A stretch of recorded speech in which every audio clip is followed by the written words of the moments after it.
and just said that Safari is actually a money wire company, so therefore they're receiving money and wiring it somewhere. I got And it.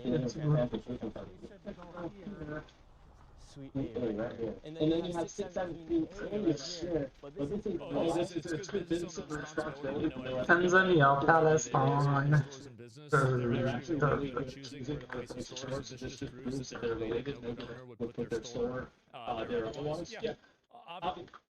Obviously, you're gonna do that. I mean, think about like if you're gonna buy a storefront, you're gonna figure out where the other places are around you.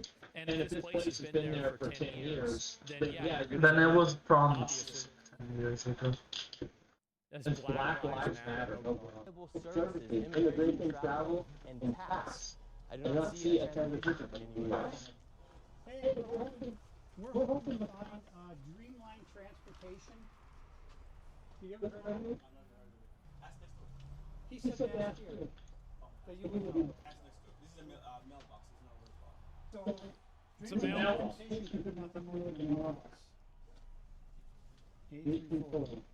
So could be all these mailboxes. Well, 607, Safari Transportation doesn't exist. So you went to one like little strip store area, and three of them are fake. So three out of the three are fake. What a surprise! Money wiring business. 617 Dreamline inside of there. It's actually a liquor store, and 617A is a place where there's like a mailbox and says reliable. Oh, damn. Multiple tier obfuscation. I even man. They're probably covering for each other. Good. What's up? Sensationalizing the propaganda What are we going to to do? attack our community. What's your final objective? We're not attacking. guys deported and get people that are scamming us out of the fucking country and stop wasting money on this bullshit. Pretty simple. Like, what do you mean? Like, it's obvious. That's the answer. That's clearly what the answer is. Like, what do you mean? Like, oh, I wonder what is this? Like, that's why. Just answer it. You're we're looking. We're looking for Making money from it. fraud. For instance, can you answer that question? What is the Safari Transportation? I mean, 607. It's not there. That's a nice shirt. I like this shirt a lot. I don't like the turtleneck, but I really like that. This is probably really comfortable.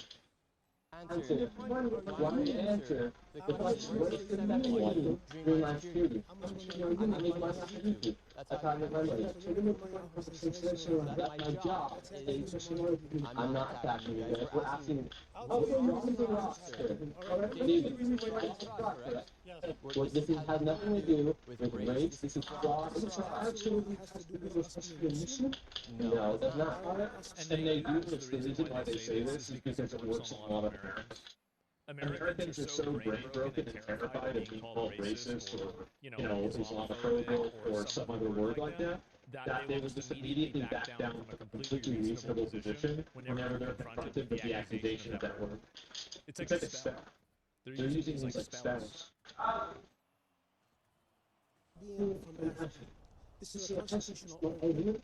If you don't want to see it, change the freedom of religion. Say this. You don't want to see this. Institutional. We're not saying By the way, a lot of Muslim groups, like there are a lot of like Muslim Americans, and as far as I know, like many of them have higher like average household incomes than white people. This is true for a lot of those immigrants. Because the old this is something that's like a very like a lesser known thing, but in some Islamic countries they do have a soft caste system, kind of like India. And like in Saudi Arabia, for example, this is one of the things very like people don't really know about this. I had a friend that lived there and has been there, and so he told me about it.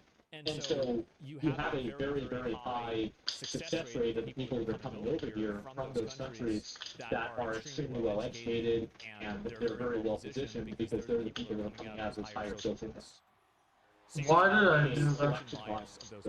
So this is not even true. What I'm saying is like even if this argument is being made, it's still a bad argument.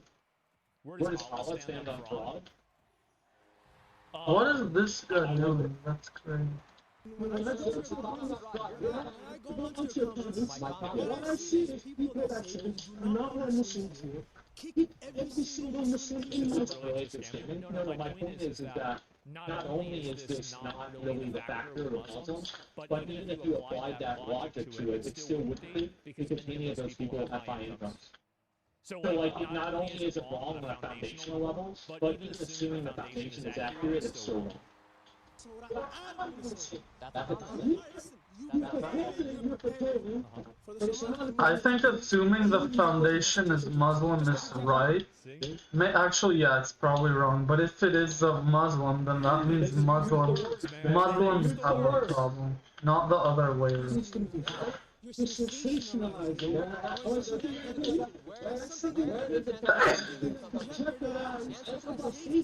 But I don't think it's a systematic thing in Muslim. That's actually not true. This is fraud.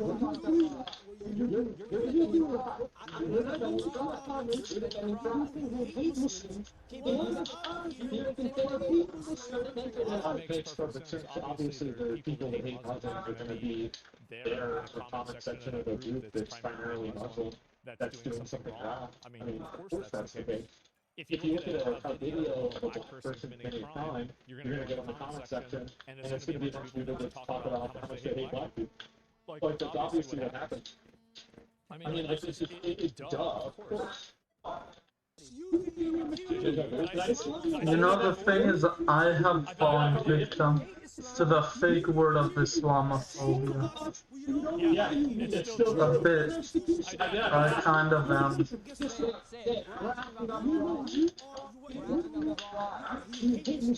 I'm not saying I hate Muslims.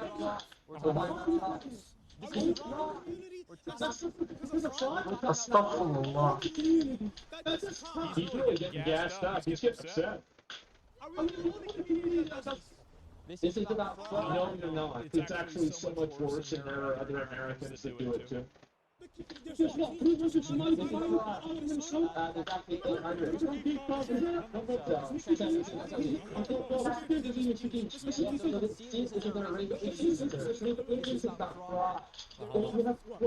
Thousand providers? Yeah, you have a 2,000 providers. You're sacrificing the safety of 30,000 people. We're not sacrificing.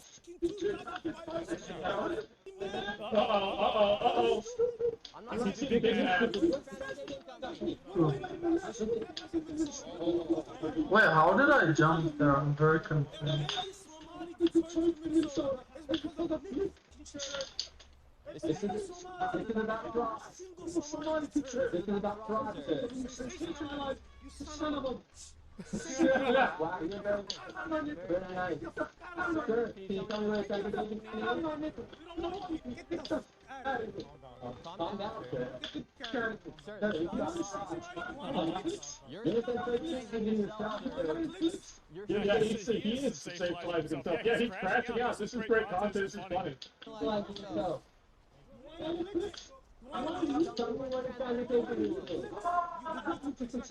Bro, Hassan will say he's harassing Somalis, and then he's gonna be like so mad at me.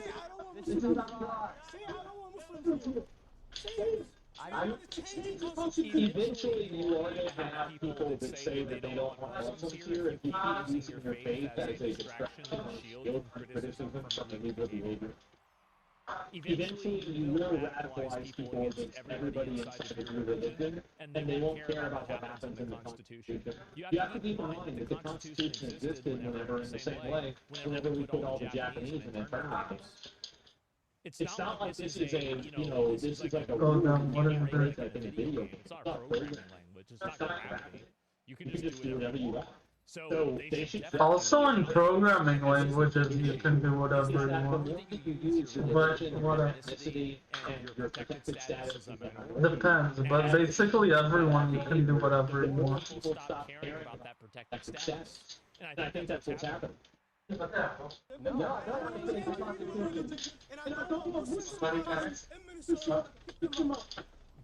Whatever you want on a screen, you can do that with any computer science language. This is about fraud. Tell me where transportation company is in. Obviously, for this video, we had security. Look at this now. Yeah, yeah, there it is. Total crash out. There it is. Uh-huh. There were no transportation companies. When this video happened, A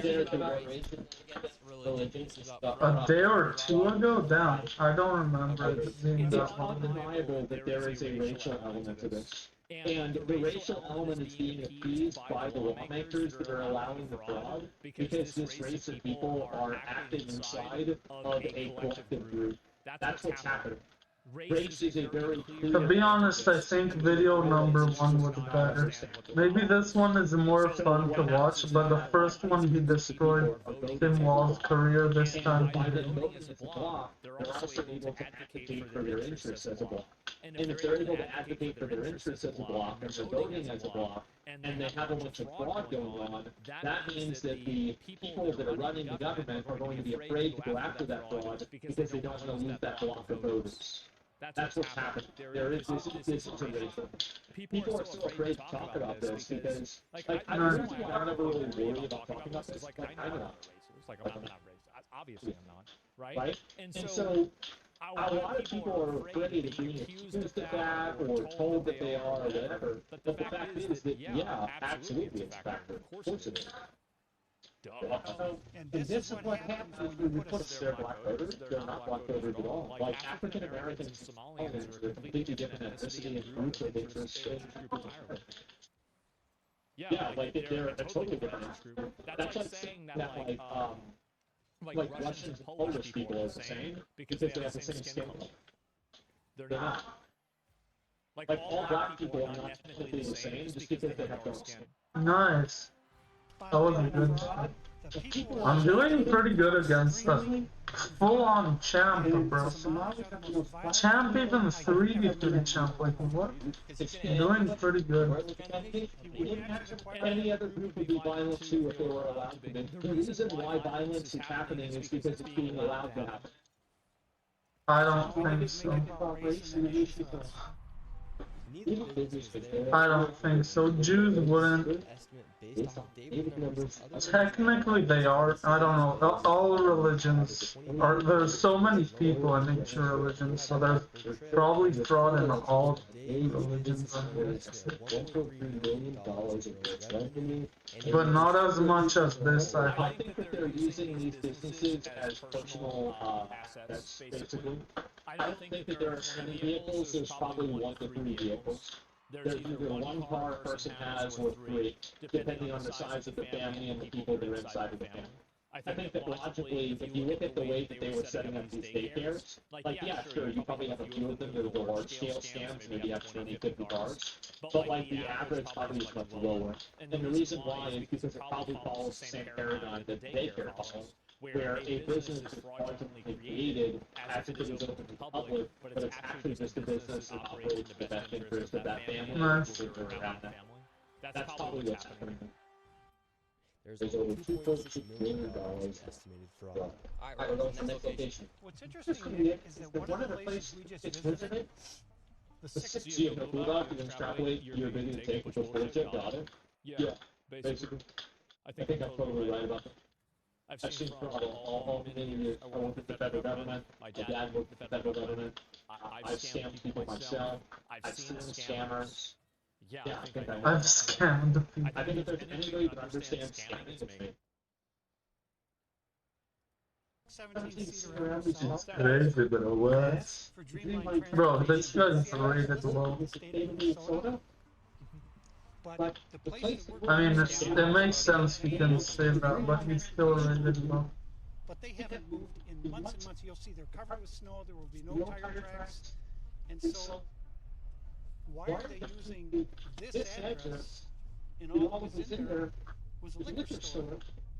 And then Yeah, you let's go go. to the guy next door, and those are The those. reason why they're using that address is because they're probably using that address as a fake address, and then the cars That was a good of the people that are listed on the business ownership card. That's probably what it is. is that they want it, they say, oh, can we use this place as a business address, and then the cars are at the house. Bro, I Like, should have obviously. stayed flat. Valve access, Duh. and the guy next door said, go talk to Duh. him. I said, we just talked to him. Obviously, the cover up, and you see how they all stick together, and it's all this intimidation, and thank God we had the security we did there, because that would have been bad. Yeah, that would have been very bad. And also, like, just one more point that I want to make before I flip the video button. Here's a legal version of it. There are a lot of people that are individuals that file as LLCs, and they register themselves as a company in order to have different payment structures and different tax structures. So some of these versions of, quote, fraud Virgin are actually of legal. virgin. And there are a lot of tax loopholes that happen that are actually totally okay. And that's the difference between, if you know anything about accounting, you know what the difference between these two things are. Tax evasion versus tax avoidance. Tax avoidance are taking unethical methods in order to reduce your tax burden, but those methods are not technically illegal. Tax evasion is breaking the law in order to pay less taxes. Now outside of this transportation vehicle company right here. Yeah, so you can see these are the vans that say Dreamline, you can see the sticker What a... on the window, and the numbers on the rear. Yeah. That's crazy. I just want you guys to see that, like, this isn't a Somalian thing. Like, Americans do this too in legal ways. Timestamp, date That's an stamp, example. all these vehicles are in the exact same spot they were 18 Okay. months ago. There's no tire tracks, so they haven't moved. Yeah. And this van as well. This is Dreamline. Dreamline was one location where we got chased out from the Somali on 617 and this is a vehicle from Dreamline that actually didn't even exist as a liquor store. So they're not even Now, using No, that the was van hasn't moved at all. Well, you can tell. The thing is, I hope they look at the tires because you can easily tell whether a car hasn't moved at all based off of whether the tires are deflated or not. Really. No van and no tire tracks anywhere. Yeah. If these vans are being used to transport people, whether in healthcare, childcare, there would be no tracks. Yeah, exactly. And there's 1, 2, 3, 4, 5, 6, 7, 8, 9, 10, 11 vehicles here. No snow tracks anywhere. These vehicles are not being used in these transportation companies. What And the they fuck? get lots of money. Meanwhile, there's actually Nobody's no using vehicles. those. Here's all of the vehicles right here. And the vehicles that are coming in and out, like this Toyota, it does not have anything to do with transportation company because there's no stickers on it and there's no tracks. But the vehicles that are associated with transportation are literally locked in. Snow is building through icicles. No one's even come out to remove the snow off the window. These transportation vehicles are not moving. And then right here, Dave has more paperwork for Silver Mountain. And there's a Canadian company in the same address. Perfect American So Toyota. all these companies are intertwined. This is a perfect example of that. And this is why these transportation companies are so essential for fraud in Minnesota because they allow people to be supported as a majority of frauds from welfare programs, daycares, autism centers, and adult daycares, and healthcare services. They need to leave a paper trail to make it look like something is happening. Therefore, they That was And a you good can see thing. also, one of the business owners there was doing everything on paper rather than on a machine. companies to create that paper trail by saying they move you from adult daycare to healthcare provider, for example, but they actually never provide service at the healthcare provider. But that paper trail allows them to continue to go state to remote, and everyone gets paid. Yep. That's why this fraud is so deep and hard to dismantle because quite literally everyone is involved. And it's all because the state of Minnesota never checks. Alright, so this is And this is by design because they're buying votes. the location of Silver Mountain Inc. Silver Mountain Home Care. Okay, here we go. Let's see. Let's see it. Yeah, for one where Silver Mountain. Silver Mountain. Yeah. It says 2722 per day. Why is it focused on them if everyone's doing it? I feel like exposing African American communities doing this to be a bigger story. The reason why is because the African, number one, that happens all the time. Number two, this is a very easy to understand scam. whenever you're talking about African Americans that are doing it, they're using levels of like tax evasion and tax avoidance that most people can't really understand. Because you have to have basically like a fucking a 4-year degree to understand the complexities of how the money gets rerouted. That's the reason why. So this one's a lot easier to explain to voters and people. Nice. It's way more complex.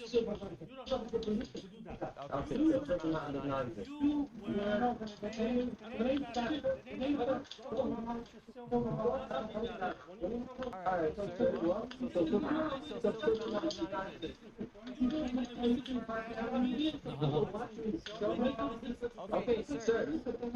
Yeah, right. He has no idea. I'm surprised. So Silver Mountain does not exist. David, we're just simply asking for where is Silver Mountain? No, I'm doing pretty good on 1v1. This is such a coincidence, huh?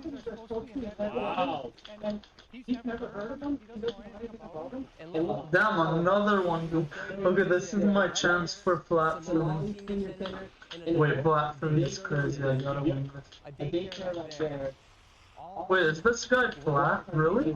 Wait, this guy might be flat. Oh my god. Okay. Yeah, there's a house like this too.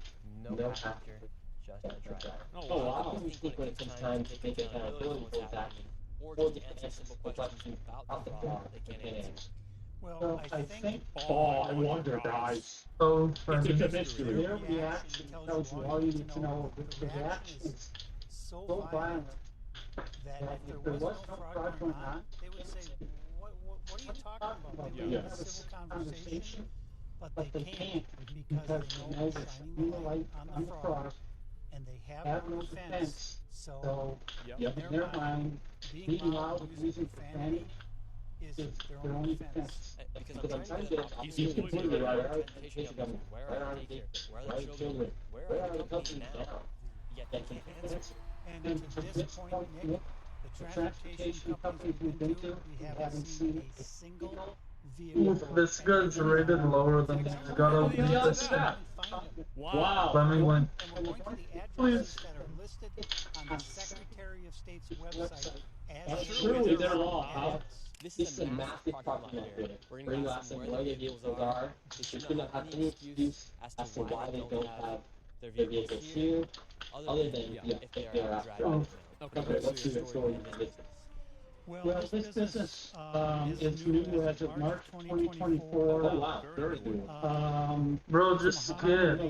Is the registered agent. Why is he not skipping? I'm gonna skip mine. We're here at Sweet Apollonia Transport LLC.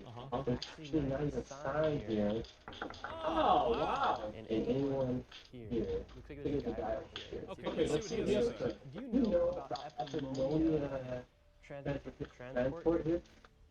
There was a transportation company here in 305 for a long time, even before I joined the It's business. just weird how like whenever you ask somebody that's not part of this group, that they just simply are willing to talk to you and explain what's going on. Isn't that crazy? Wow, what are the odds? Bro, I'm really annoyed by this guy. He's not skipping. They know what's going And I'm losing as well, so it's double. Building a few years ago. Look, I'm gonna skip, he's gonna skip. I've seen the office a couple times. There's Why is he barely not? anybody Okay, there, comes. he's skipped. And then I see him maybe twice a month at IF. So And there's no transport vehicles outside. Massive I've parking lot. never seen one. I've been here for 3 years and I'm always here. I work that you? Shut up. nonstop here, so I know everybody in the building. This specific space here is probably the most sketchy out of any other business here. Everyone else is here, they're friendlier. He's just popped in and out. For instance, this guy Mohammed, he should have his business 301. There should be transportation vehicles outside. There's That's weird that you say 308 because he's always This guy's pretty good. the last 3 years. Oh! It's even better. See, this is what I said. This is the tip of the iceberg. You guys have no idea how bad this gets. Oh my god. This is Excuse going me, in. paid actor?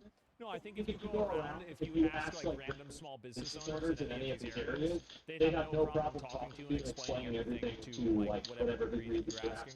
Like this is the way most normal people Nice. act. Wow, so he's even lying his public records with the gun.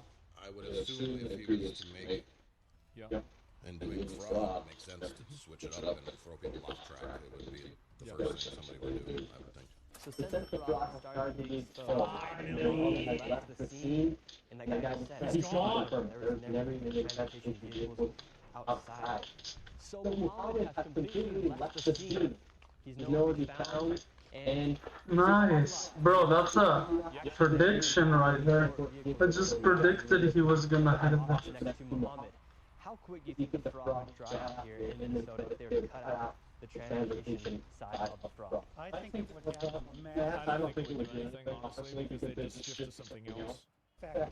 The problem is the fact that is the cookie factor. The transportation element is just a cookie. The government are creating the apparatus for fraud. The transportation is just a manifestation of it. If you're going to let people do fraud, it's going to come out in every other work. And Tell me. that the signals that would send would let people know the pardon's over. Yep. Because if we were to go to the doctor, we have to find a family member, drive ourselves, or pay for food. How can they even have this set up? Yeah, I tried to arrange a ride to one of these transportation companies. They said they were all full. So now we're at Oh, wow. 13th Avenue So they're South. all full, but the vehicles aren't moving anywhere. Wow, that's really interesting. It's almost like it's a scam. Minneapolis. And there's supposed to be a non-emergency medical transportation company called Advanced Mobility Incorporated. And what's interesting about this company is that state records show that it first registered with the state of Minnesota in 1999. Wow. They have been in business for over Is that older than him? Correct. Yeah, it's older than he is. They must have a lot of vehicles. So this is Advanced Mobility, 2833, boarded up, all these windows He's got an are elbow. covered right here. We're gonna see if we can go inside. There's a bunch of shops in here. We have money transfer shops. That was really unpredictable, by the way. It looks easy, but no, that's completely Mobilities in here. We got spices. Is it Advanced Mobility here? You know, I don't think you guys are allowed to record it. Do you know what Advanced Mobility is? She's Sweet recording it, so. Sweet 224. Do you guys know where Advanced Mobility is? Do you guys know where Advanced Mobility is? Yeah, we're looking for it. Never heard of it. No fucking idea. Yeah. Never heard of it? Oh, my name's Nick Curley. And you see how they're trying to create like racially segregated ethnic areas. This is what these people do. It is. It's a huge issue. And this is one of the things that a lot of people don't understand is that a lot of super annoying. I just want to get plat 3. These people are way better than this the is a very, very common thing. ranks before them. Another duel? Advanced Mobility. Well, that's good though. Good for my practice. Yeah. No, I don't. That's what we're asking for. Alright, We're looking for Advanced Mobility. Nobody can help us right now. We have a whole group of people trying to get us out of here. We're looking for Yeah.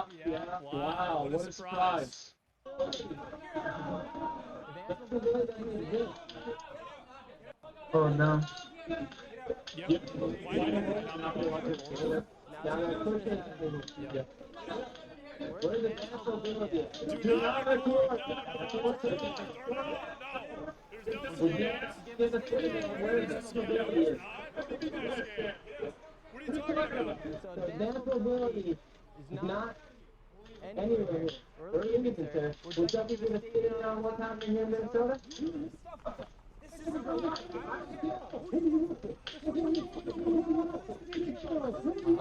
Nick Shirley. Nick Shirley. Uh-oh. Uh-oh.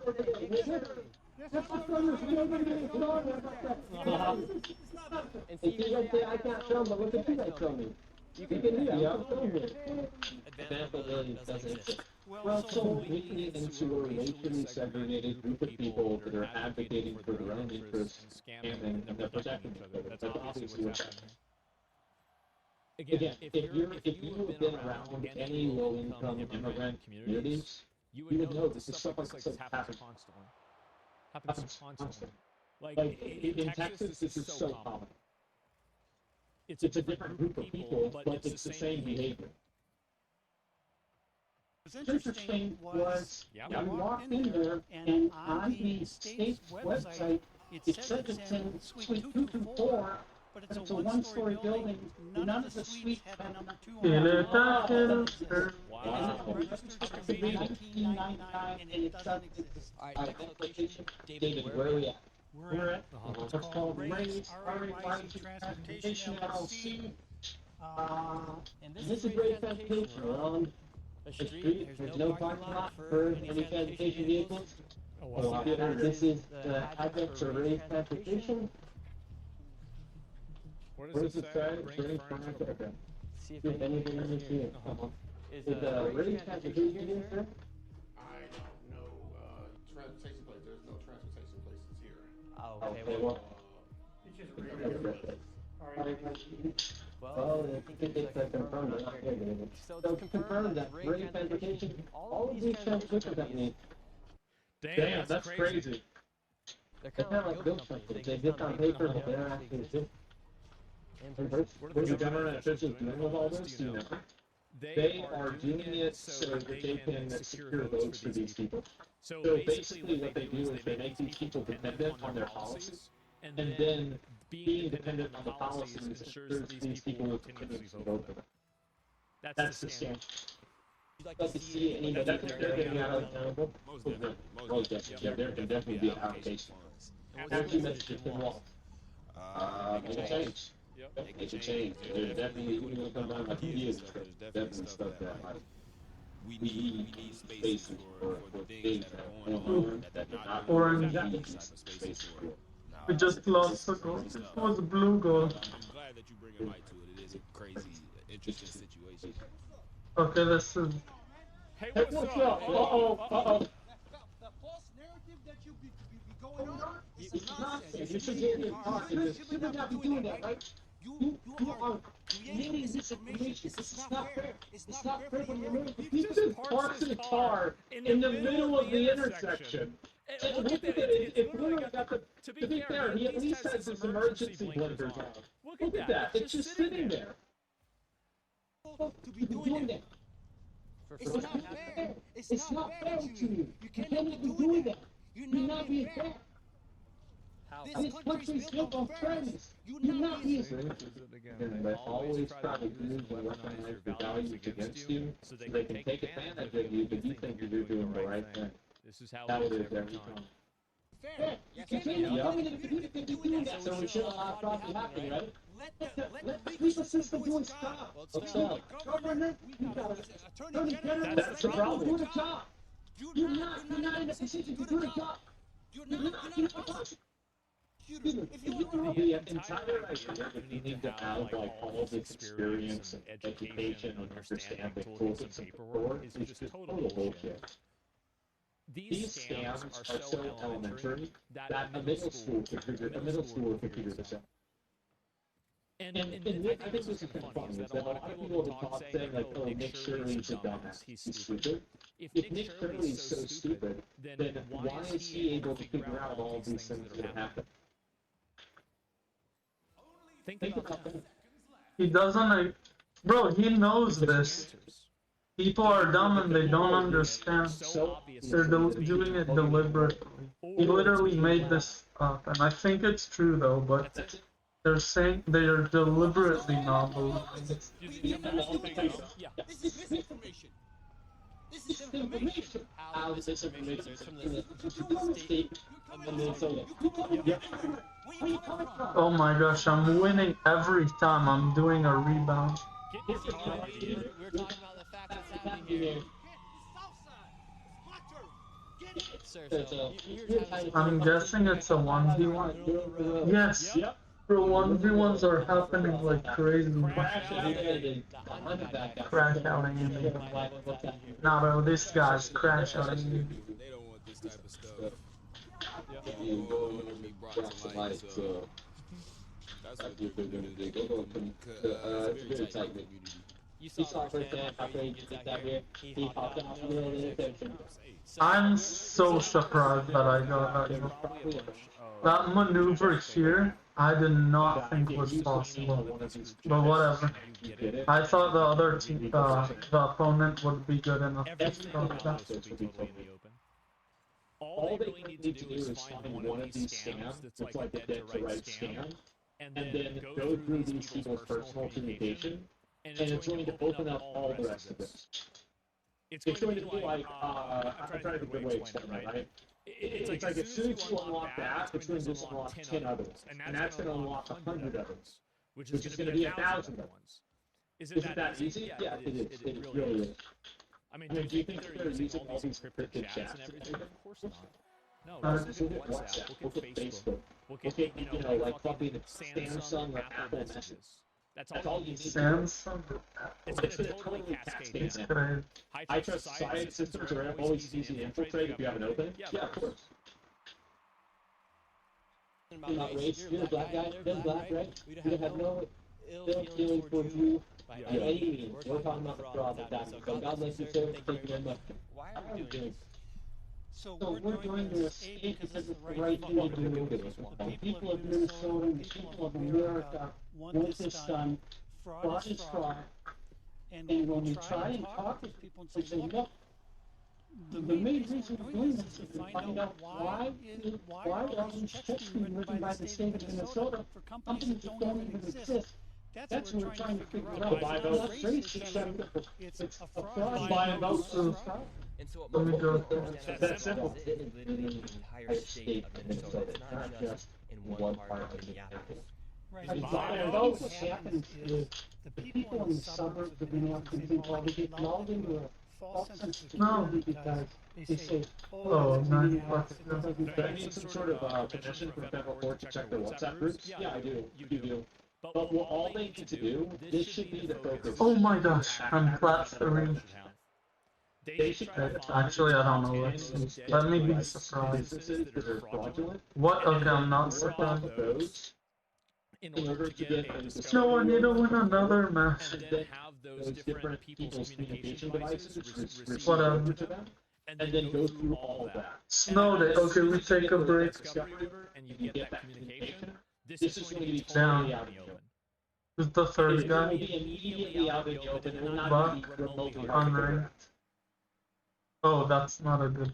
But he could also be crazy as And well. we're showing you that this fraud And if it's an interconnected community, what's going to happen is that if it's as interconnected as I think it is and it appears to be, one will lead to another, will lead to another, will lead to another. It'll be like a domino effect. Because they're going to be communicating with other people that you didn't originally have as like one of the people you're investigating, but that other person is going to be doing a scam or working with them or communicating with them, and that can give you probable cause to go after that person too. Right? So that's how you do it.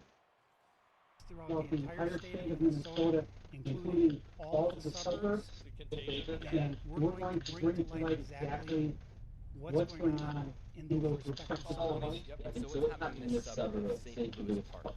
Well, this is one of the Somali NEMT, non-emergency medical transportation companies, that's registered with the state of Minnesota, in St. Louis Park, and so let's see if this one actually exists.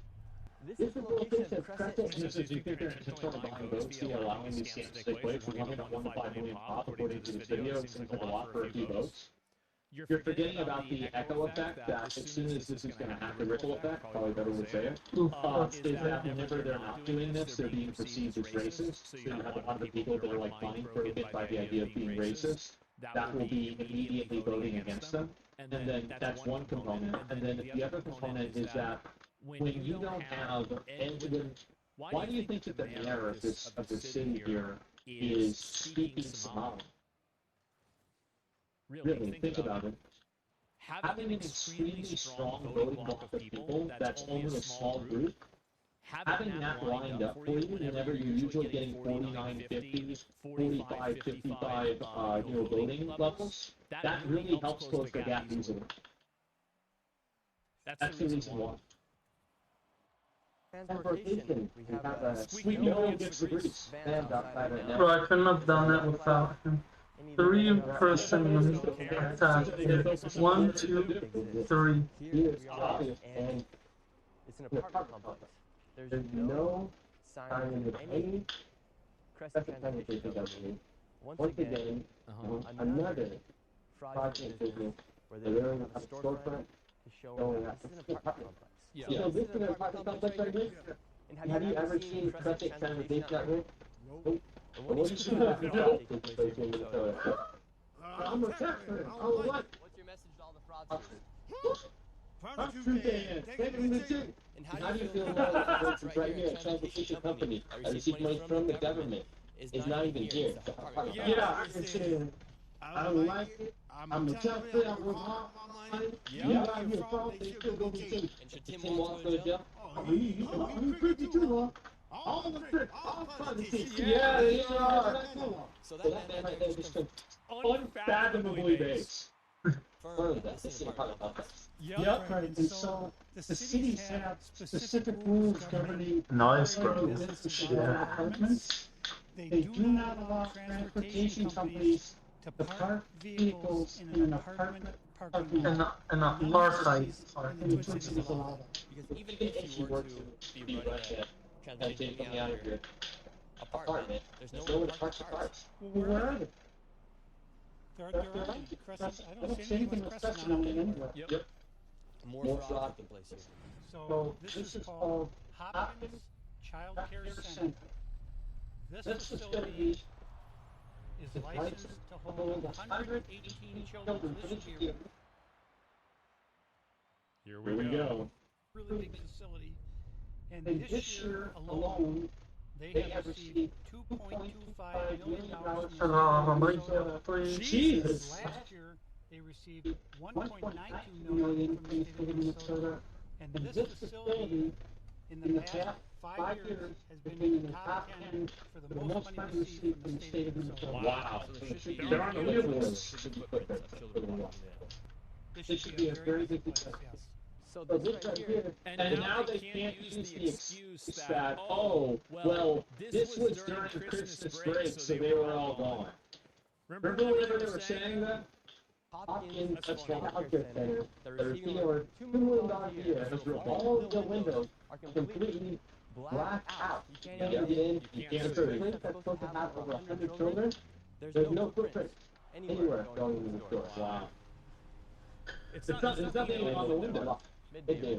This is the backside of the daycare. Ringing the doorbell right now. Just a piece of metal. See if anybody comes.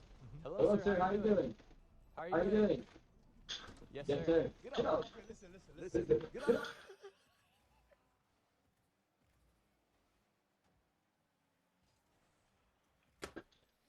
Of course. Ah, wow, what a surprise. Guys, stop scam, all. Yeah, It's an aggro. Yeah. This is our business. What do you do? We don't care what you do on the phone. I can be here. Can we ask about it? Can we ask about it? Sir, I'm not ready to talk about it. $2.2 million. $5 million. We're asking Another guy out there too. So they're just sitting in this building doing fucking nothing and still gets it. Oh my god, 5 guys! That's a crazy bombing attack. Oh man, it's so obvious. How do you believe this instantly? I can't decide if it's or not. Yeah, nobody knows. What's your name for $2.25 million for a daycare? Can you answer the question? They're mad. I don't give a shit. What's the need for 2.2 and flashes for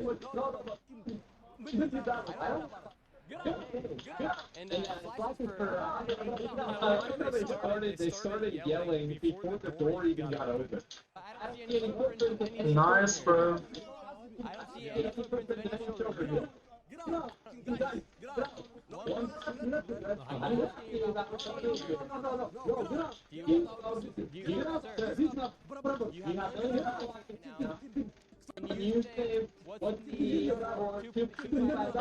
A guy in undies? What the hell? What is so bad?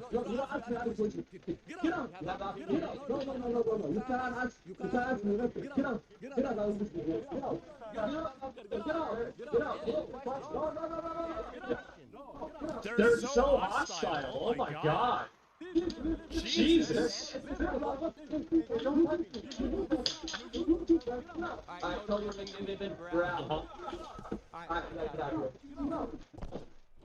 Sir, ask the question.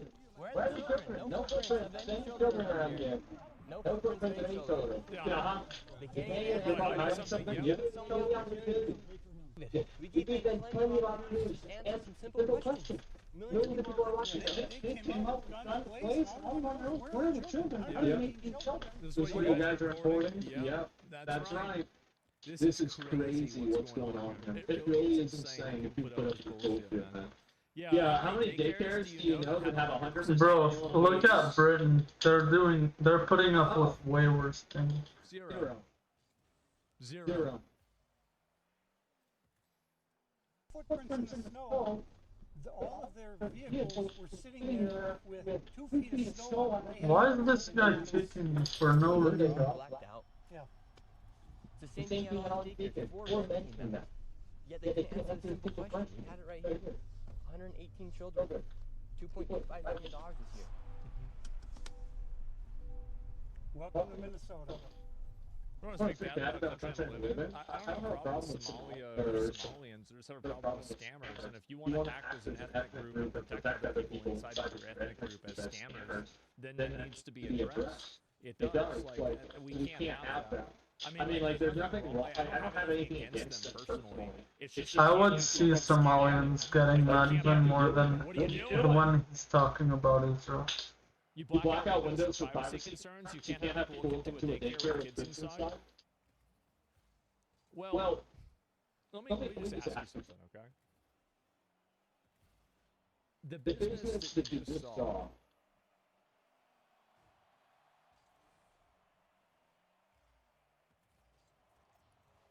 Do you really think that that's a legitimate business?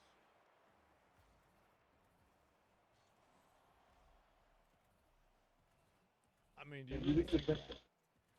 I mean, you don't really think that, do you?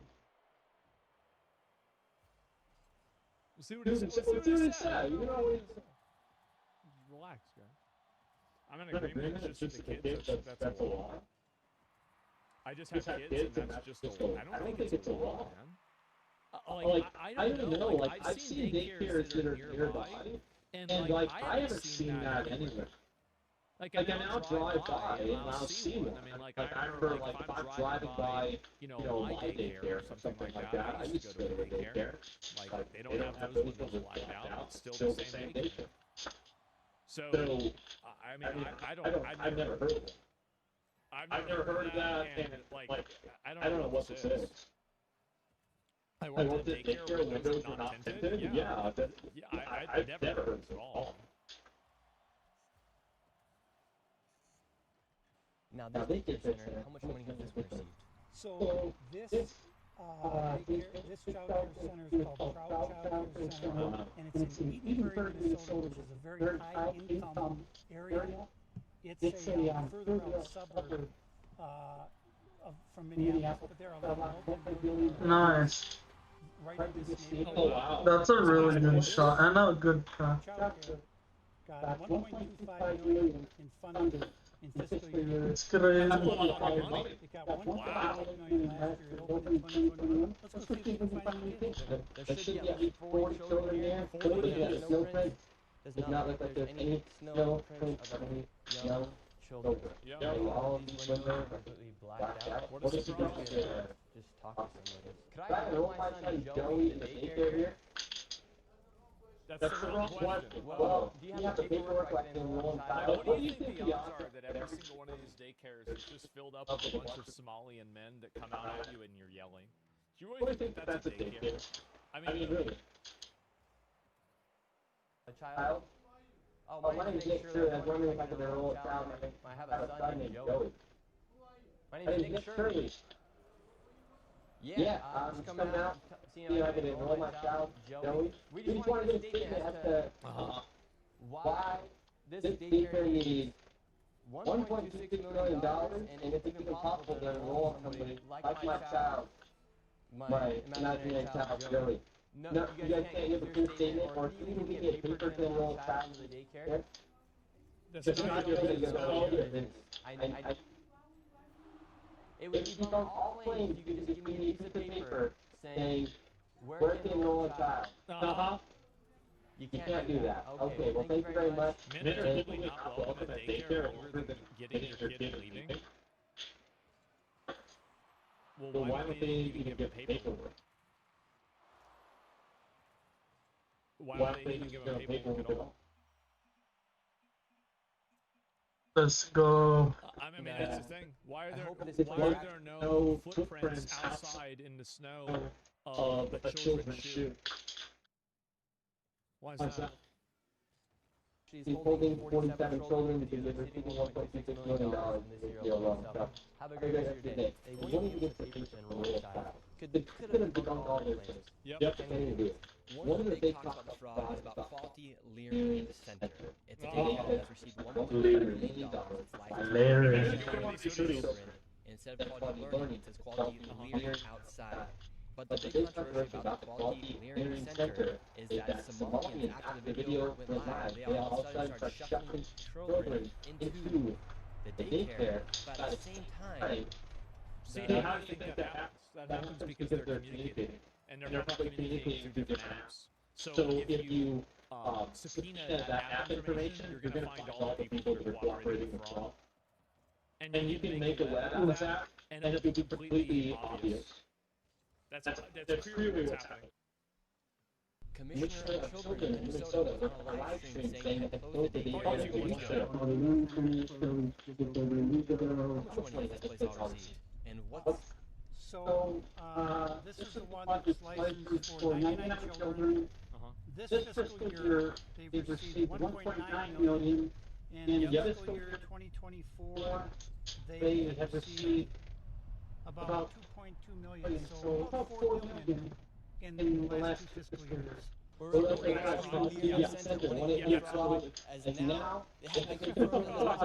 They're showing up and now with the hoodies. Oh my fucking god.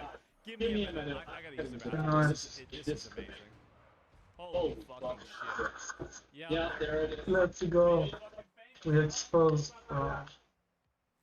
Exposed fraud. It's really nice that Asmongold's getting the word out. As well, because I think actually he might even have a bigger audience.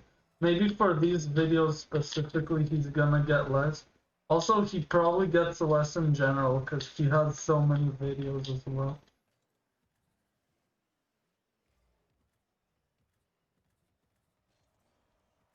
Right. Is he gonna forfeit? Like, I'm kind of forcing him to forfeit with all the goals I'm scoring. I hope he doesn't continue because, I don't know, I'm not really that good, weirdly. Oh. Actually, yeah, I could just play like this. I don't know what I'm doing, but I'm playing better.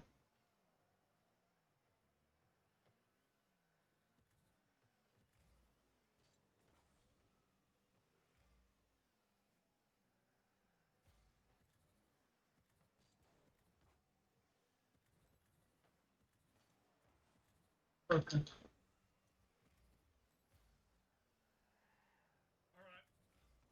That was a fast bathroom. We're back. Quality Learning Center. Man, 1-800-FRAUD. And now they're shuffling children Nice. into the daycare.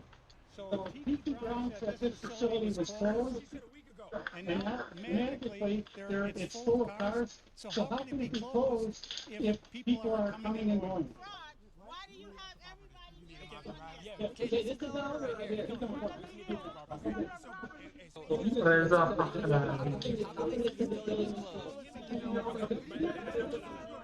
We're trying to speak to the lady and answer a simple question. Look down, going inside. Right.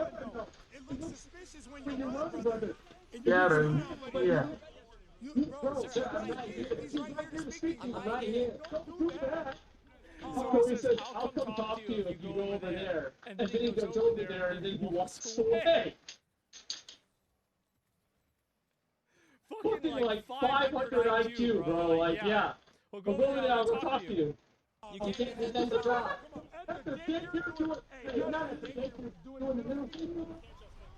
We have like 100 coaches. Now, both of these people have an interesting tie. Oof, we lost one. We need to win this. He was celebrating with Mayor Fry after he won re-election of mayor. And then this lady right here seems to be a friend of Ilhan Omar. She has photos of her outside, and she also has videos of her giving a tour to a separate daycare to Mayor Fry. It really makes you wonder why these politicians. So even there's not been any kids in this one. Okay, great. Even in the tour video. Right. Fraud. Knowing that applications like Quality Real Center, meanwhile they're taking photos to celebrate them at events. What's your message feel on the fraud and insult? This is part of the cover-up. They're trying to cover their tracks. So, Yep. let me say this on camera. If you can prove that any of the information that I have here is false, I'll give you $100,000 cash. If any of it's false or inaccurate in any way, anybody want to take me up? And if you can't prove it, you have to give me $100. So it's a 10,000 to 1. Okay, Okay, that's pretty good. 100%. I'll give you $100,000 if you can disprove my information. See, they always silent. Oh, wow. Nobody wants $100,000. That's crazy. I wonder why. Silent. Anybody? Your $100 versus my $100,000 cash. They're all silent. What do you think of fraud here? What? How did I do that? I'm actually confused how I did. Wait, I want to see this again. How do you feel about this daycare, for instance, receiving $1.9 million? And they couldn't spell learning right. They spelled year. And Somalis, they're I'm not gonna lie, I can't say too much. Somalis, They're interesting creature. I'm not gonna lie, I can't say too much. I'm already too hot, but I mean, already, yeah, you know, bro. I wonder what he really thinks. I don't need to. I know. Tim Walz gotta solve this stuff. Minnesota really cracked down on this. They've been doing this for years. They've been doing this for years. So, Should Tim Walz be prosecuted? Hell yeah. And that's it. Oh! By the way, really funny fact. at this This exact moment,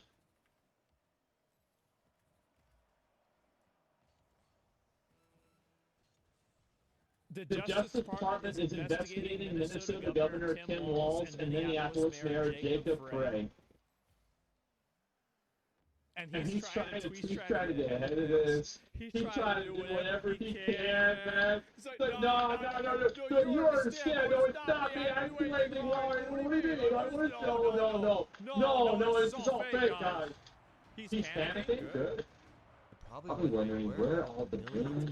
This is crazy if he scores. Well, it's been well tracked that a lot of money, millions, hundreds of millions of dollars has been funneled through TSA What? airport side of Okay, I gotta play crazy. and documented even in 2017 there were reports coming from the local Fox Oh my station gosh, that this is Niagara was crazy. able to meet up with the whistleblower who used to work as an agent at TSA on the side of narcotics. He saw millions of dollars What the hell? TSA. And what kind of fraud did you see take place here in Minnesota? So I worked for airport police for 31 years. wow.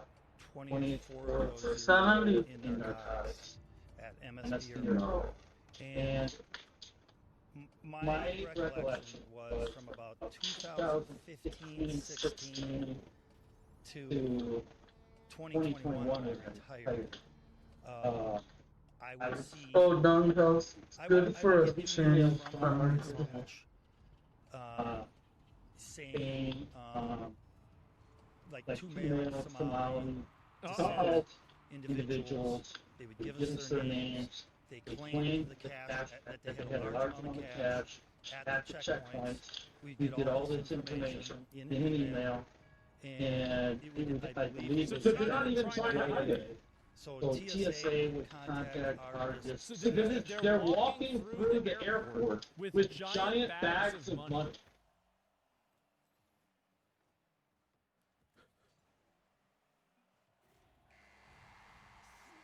telling us Oh my that God. that would relay the info via email to us. And how much was the money? The money, the smallest amount in a suitcase that I heard was like 750,000. But generally, it was anywhere from $1 million to $6 million in a suitcase. And there usually was, as far as I can remember, there was always two individuals trapped. So you'd have one guy with 2.2 million and another guy with 3 million. What the fuck? And And at airports, you're able to take $10,000 without declaring it. How are these guys able to take millions of dollars? because as far as I know, as long as they declared it, they were fine. So then TSA would contact HSI, Customs, and I'm sure they got the information. We got the information. My administration knew about it, and I trust that they sent that on to higher state officials on this, but nothing was ever done the whole time I was there. I talked to one individual. We were going after narcotic cash leaving the airport. This was always fraud. And you He paid paid that that in taxes? Yeah, I'm paying for it. That this cash was related to narcotics, so our hands were kind of tied. We couldn't do a whole lot. How do you suspect these Somalis had millions of dollars to move in the airport? We would rack our heads all the time. Like, Yeah. are they getting this? Where in the world are they getting this money?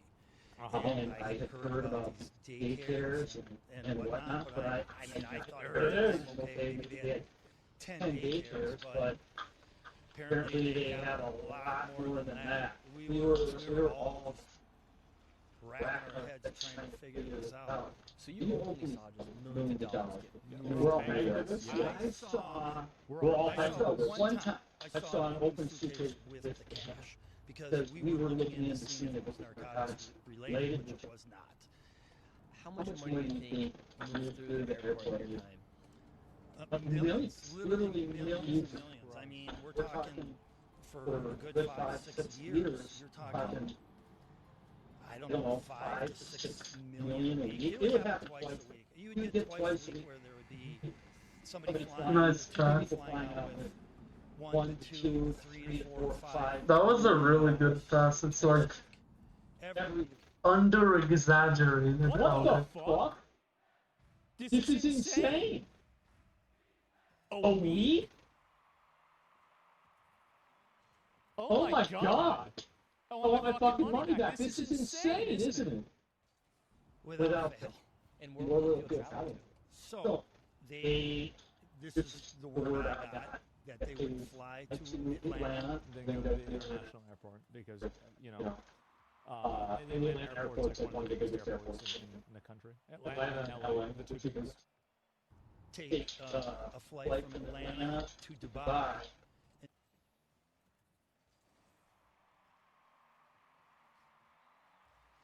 They're really getting their money and flying away with it. Flying away with their money millions of dollars at a time. And then apparently what I heard was it was too busy or too dangerous to go any further with it, so they wired the money to Somalia. Whether they scraped a whole bunch off the top, Oh, and they did that, I don't know. Wow, so they take the money from Minnesota, take it to Atlanta, and then take it to Dubai, and from Dubai they then wire the money Correct. That's I don't know that for sure. But that's what I was told by other. Oh my god. So all the taxpayer dollars are getting funneled to the airport and then taken to Somalia. Yes. It appears that's how it all went down. Yes. Wow. Time to All hold fraudsters fraudsters press politicians accountable. Yep. We work too hard for billions of our dollars to be stolen from our pockets. Journalism and free exchange. Thank you all for supporting and sharing. This video was unfathomably fucking based. Oh my god.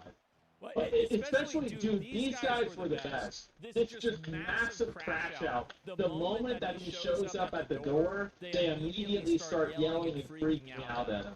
Yes, this is nuts. I don't think you guys want to fly away with money like it's nothing. Well, the reason why is because nobody gives a shit and nobody wants to deal with it. That's why it happens.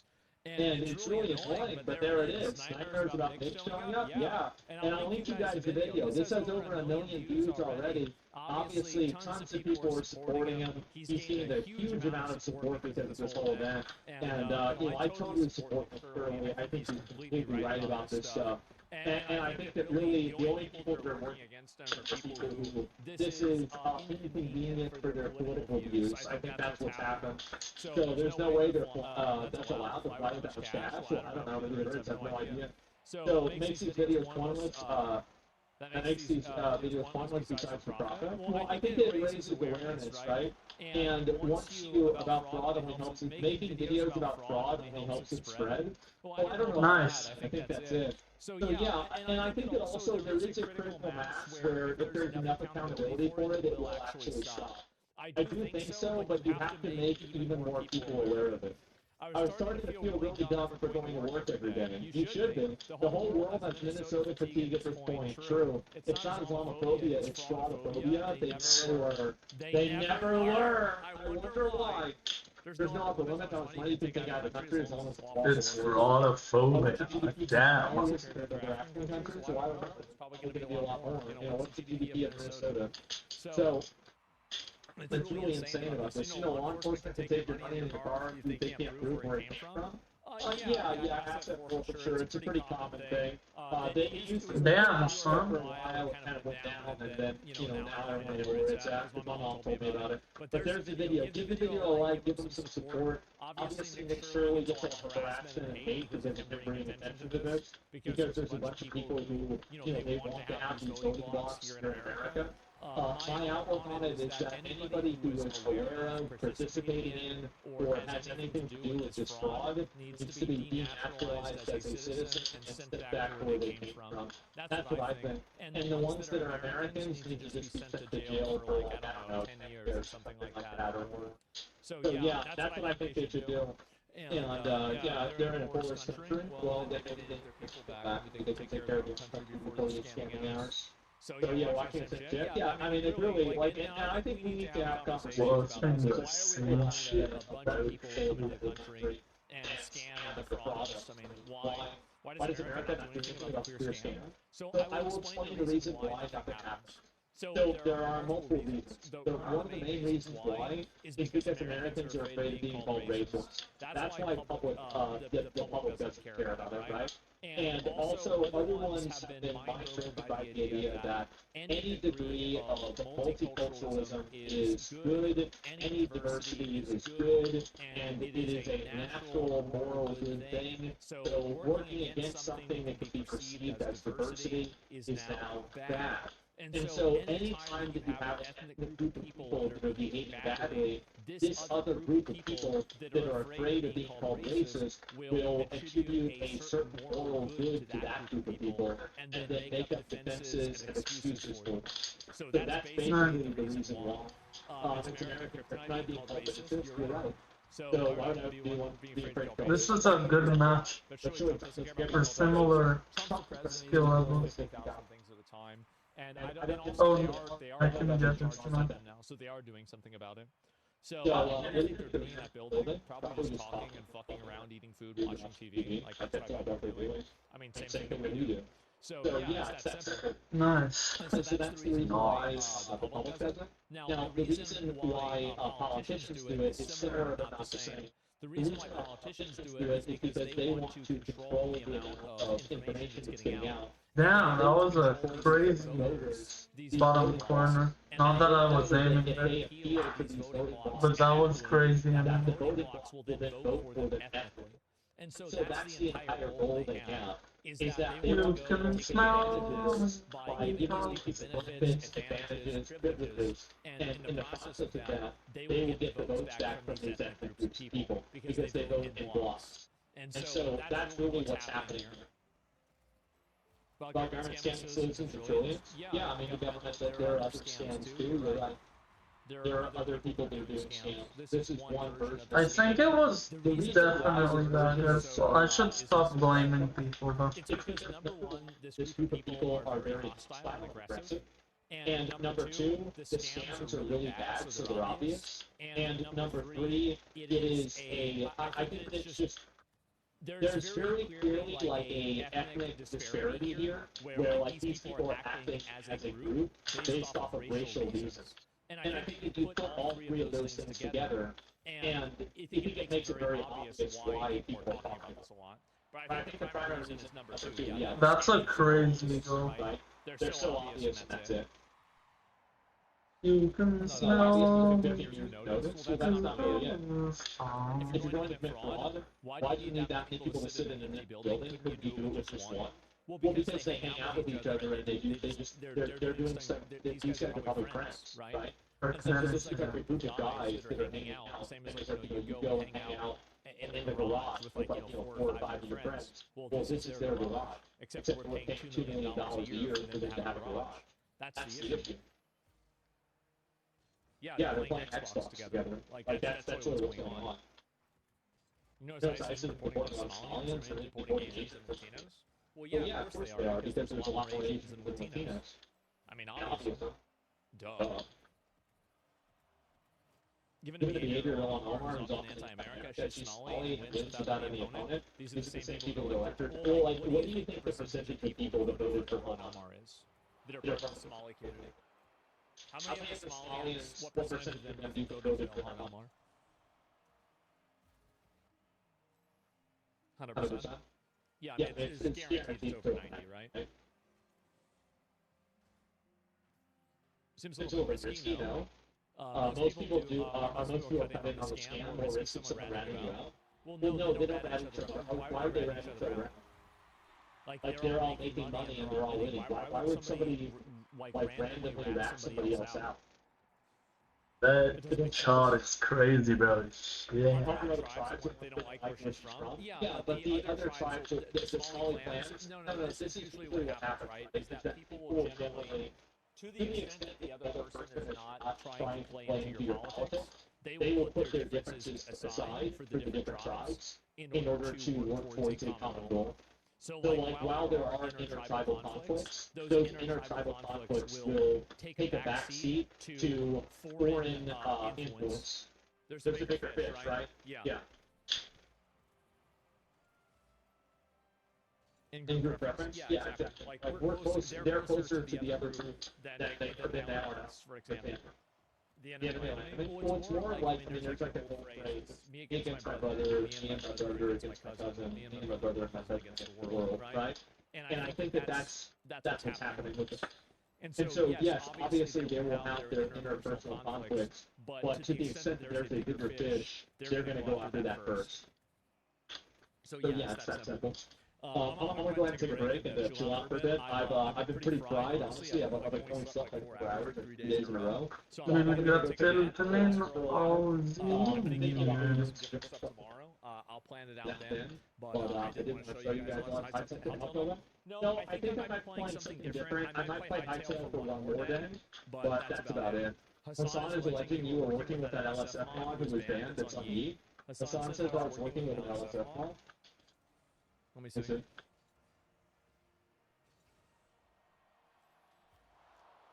Hassan begs Reddit to take care of LSF and H3 subreddit for him? Yeah, I'll watch it real quick. Oh no, it's this one here. The tensions between content creators, we talked about clippers and clip farmers in general on Twitter. LSF was the method. It was the original place where the exact same thing happened, where you would take someone's work of content and you would have every single content creator watch it and give their takes on it, and then every single thing that would drive discourse would come from LSF. I don't go to LSF any longer, or, you know, frequent LSF any longer because it's just all bought into oblivion and we're getting into oblivion. But they did this, and now Yeet does this on Twitter as well in a similar fashion. But they did this to go after Destiny's enemies and to try and present Destiny in a positive light to the best of their ability, even though he kept, you know, fucking up his, he kept fucking up his own optics by popping off and doing horrible, monstrous things. Also, Stale and Epstein's Discord are looking for nothing else that will change, and all the other mods on the team are also Epstein orbiters, as Stale is the one that hired him, because he took over a very You can smell me, to help us not. which as a space where You can smell me, to smell Palestine. greatly fucking Didn't you just make Okay. an opposite argument that you said that Nice. LSF used to be a place where everybody would comment on the clips and then take it out of context, but now you're saying that they destroyed it because of LSF? Nice, that guy. Why he can't score there? That's very weird. Whatever. Okay, that's not looking good. We might not win this set. So fucking retarded. I don't want to watch this. Oof. I'll get to it tomorrow. I did bad there, by the way. It's not like I did good or anything. It's so dumb. It is, I did good. It's too much, bro. It's just too much. Okay, alright. I really appreciate everybody watching today. Thanks a lot. Thank you guys so much. I don't know if there's anything else we're looking at here on Reddit. Just running anything like a picture. I don't know what this is. Next thing you know, One Girl Functions, one of the functions that hasn't been biggest fan base and really speaks up for progressive. That was terrible. A terrible decision. Speaking against ICE. Oh, wow. Yeah, it's really brave to speak up against ICE, definitely. And, yeah, that's all about today. I did. I absolutely did. So yeah, David Chipotle, I certainly hope so, man. What's your progress on Persona 5? I only played for maybe like a half hour. I was so tired yesterday that I pretty much passed out afterwards. So yeah, anyway guys, thank you all so much for watching. I really appreciate it. I hope everybody had a good time. And I'll be back on tomorrow, and we'll continue then. So until next time, gentlemen. Peace out. I didn't know he has this cool outro. Or whatever. To be honest, I would have scored, but so it basically didn't do anything, but there was no way around it. It was gonna have to be in.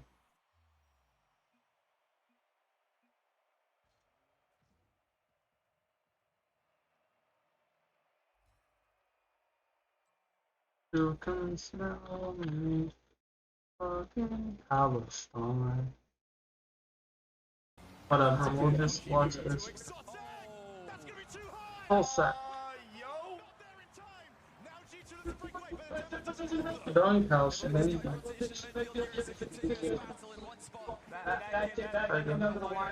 I got an issue. Down to. Yeah.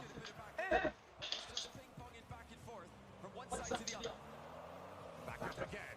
Dropping with time. Two players come to the backboard. It doesn't look like convincing, but G2 gonna go one more time. Well, BDS might fancy it as well. Both teams Just down the ball already. Christ. Just grab the fucking ball, bro. Huge here for both squads. G2 might be able to demolish BDS if they can take this overtime. Monkey Moon couldn't get it past. That's exactly. I was mad. But they want to 5 goals, lose 0-2-0-1, make 2. Oof! That's a tilter right there. That's a fucking tilter. Your Gonka just goes like. Of the event, he had a massive opportunity in regulation. Couldn't put it away. But in overtime, that is where he grabbed BDS their first game. You know, immediately check what the tree is. This is gonna be a good matchup. Today especially, because you just run with confidence, and I'll give you a point that I like that. That's the open era we have. We're gonna do it down the page. Before game 4, in the grand final rush. I'm gonna get it. I think we need suck garbage. Bro saying they suck garbage, bro, you can't even be like the worst tier team. Like, be honest, like what? You can't just say that. Even I'm not gonna be the worst tier team. Technically, if you have there might be technically, I don't really know, but like, technically the 3 things in the beginning of the name, it's technically a team, and I think I am technically on the worst team, but I mean like actual teams with more than one player. There could be a terrible team, but just that most teams are really good. And most teams that are actually good are not even, they're like in esports, but I'm not even in esports. Like the teams I'm talking about aren't even in esports all the time. So a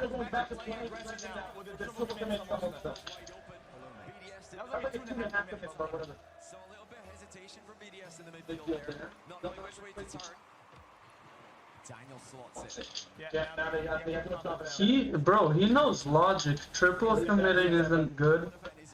I mean, that's not that smart to know, but I still think he's kind of smart with it.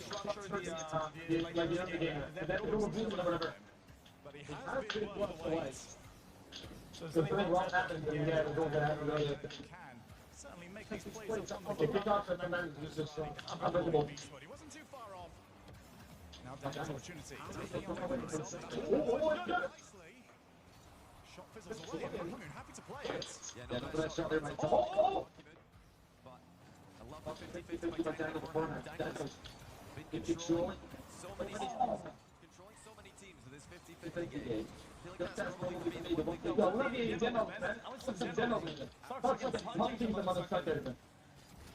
explanation more time. Back out to Exotic.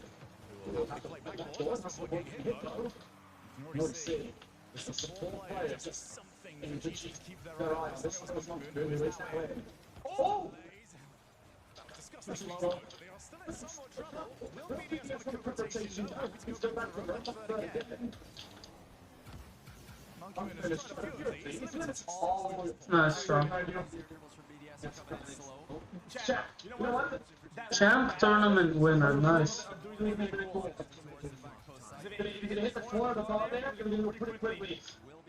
Oh my gosh, that's a cool explosion.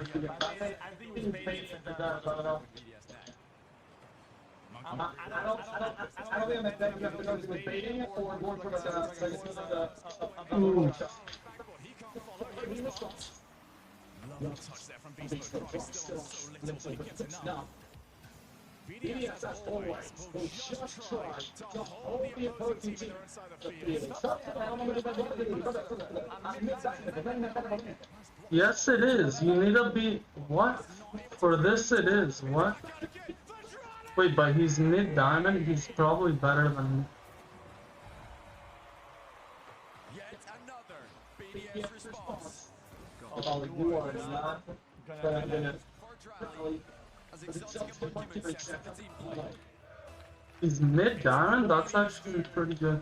And it was 2 years ago as well.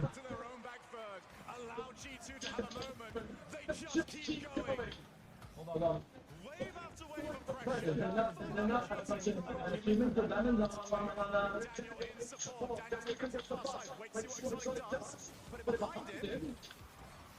But yes, compared to these people, you're trash, bro. You gotta admit, these guys aren't even SSL. They're like very good SSL. They're like top tier SSL. They're even better than normal SSL.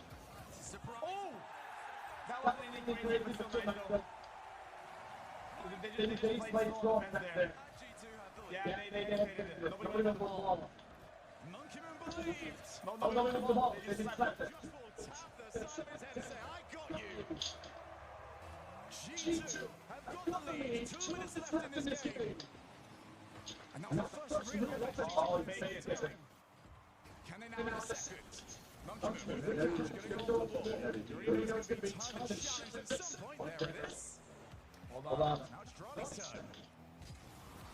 Drali's been asked to do a lot of difficult work in defense here for BDS, but continues to do what's needed of him. G2. Giving BDS a piece of the romantic here. Blue half of the pitch. Still a lot of time left in the game for BDS.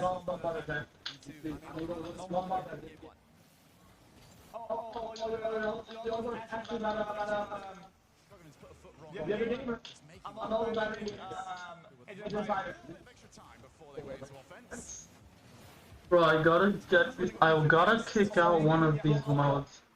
I gotta complete one of these modes.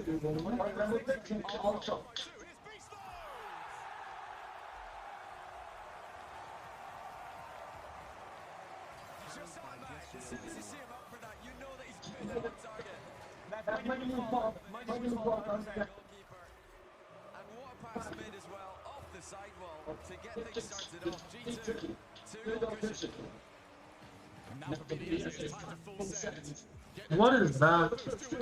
Okay, whatever. No. 50 seconds, and the worst position for BDS to be in the right side of the field. Monkey move to the left, he won't get the ball. G2 steadfast. That's crazy. Bro, they're getting super lucky. Yeah. Actually, the first goal might not be lucky, but the second goal.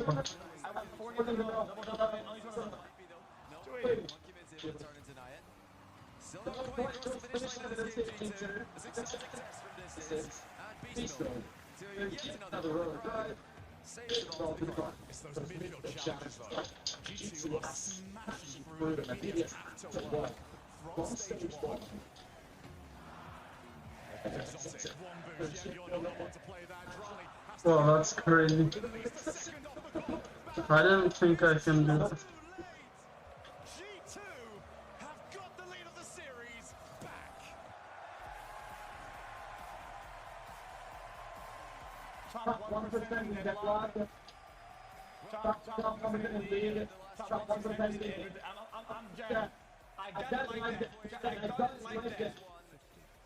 2 games left to get. And a timer. FPS, RPS, driving, and I got it like that. To lose this next game and have to play against I got it like that. I got it like that. I'm actually a good margin of advantage. Especially when G2 still have a timer available. I got it like that, dude. To tie the series again. Damn, son. That we're going to see at least game 6. It's probably the best part of what Casio has brought to this team ever since he joined them. When the opener started, BDS were a team never had timeouts, no matter what the result and score was. Now, often led to teams where it just kept going wrong. They didn't necessarily have the voice to turn that ship around. Casio will do exactly that. Again, I'm not going to let timeout of his career. I'm not gonna. Well, right now, the problem for BDS is G2 are playing so much offensive freedom, so much creativity. They're much harder to read with their attacking plays. BDS are having a hard time knowing if he's going to make this. Is he in fact just going to go and try a tight angle redirect? Is this a backward double? Is it a shot? G2 are constantly trying offensive options. That was like a crazy shot. Bro, he's top 1% in everything. Tell that to the Grand Champs in Rocket League. And he told us BDS are so good at playing their style, so hard. And when you think you've got an opportunity to take the ball, Bro, he's like average at everything. for me right there, it's the latter part that is not anywhere near for BDS because A bit above average at winning everything. challenge game and they're winning it by a lot. Yeah. I mean, if you come into this matchup, we already know that G2's play style. It's all about pre-jumps. It's all about aerial play. It's all about getting pushed and using it to make it difficult to see shots happen. BDS meanwhile, they're all about, just keeping the game simple. And it just looks like it's a lot easier for G2 to put BDS in deep water right now. Let's see what the timer does. BDS can they find a better winning strategy? For the games that G2 have won, they've scored incredibly early. That's a massive win. Celtics got to back their team out. Let's see what G2 are going to lead in this. I'm not the one protector. You know what? I'm not one. Here's Exotic. Gonna have to try and play for a challenge. That didn't happen for him. Nice.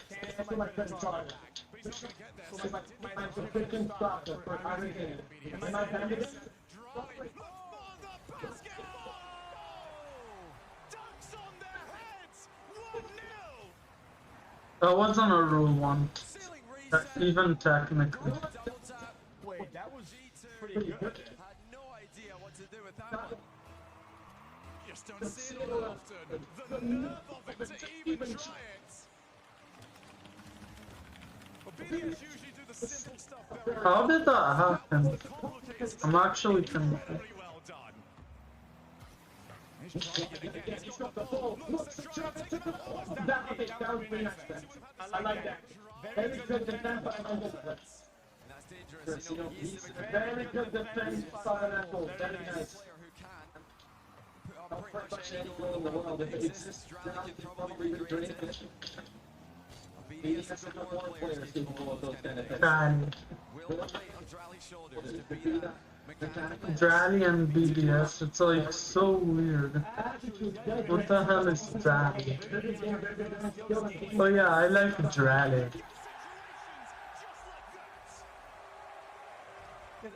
Drally is a good one. Chat says page chat as soon anything a single positive word and chat says take that. This is definitely G2 series. I'm whatever. Keep playing like this. You can clearly see You can get on it. that the game has continued to play the same way. Exotic takes the ball. Jolly. I'm pretty Johnny. I'm pretty bad. This is getting a whole lot scarier for the home fans. If Exotic's looking mechanical, if Exotic's looking then BDS can be fully unleashed. That was in. Let's see how well I do it. Okay, man.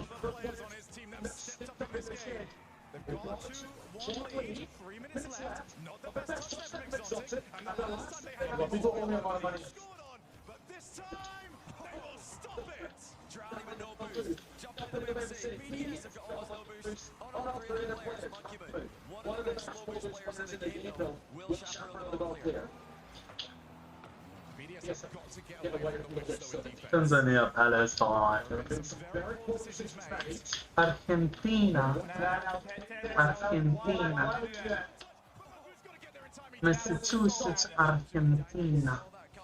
On BDS's back wall. I mean, there's just seems like nowhere is safe for BDS. No matter where they hit the ball, there's a G2 player trying to make an interception. Massachusetts, Argentina.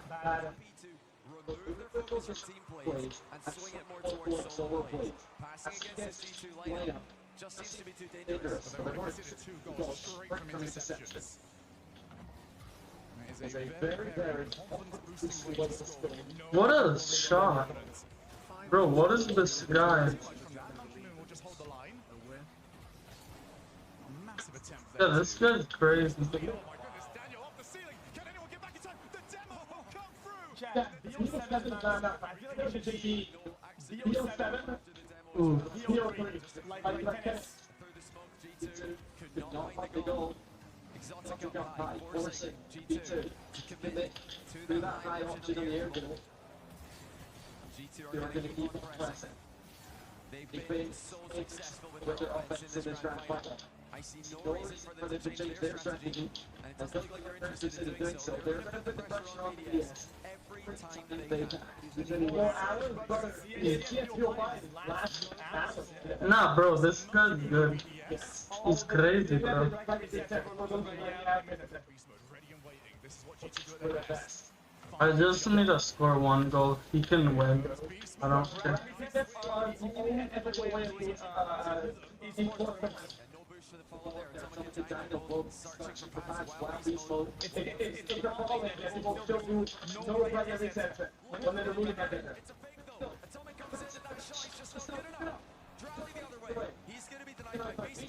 Damn, this guy's crazy. I don't know why I'm losing so much against this guy. Gotta score 1. How? Like, how did he do his kickoff?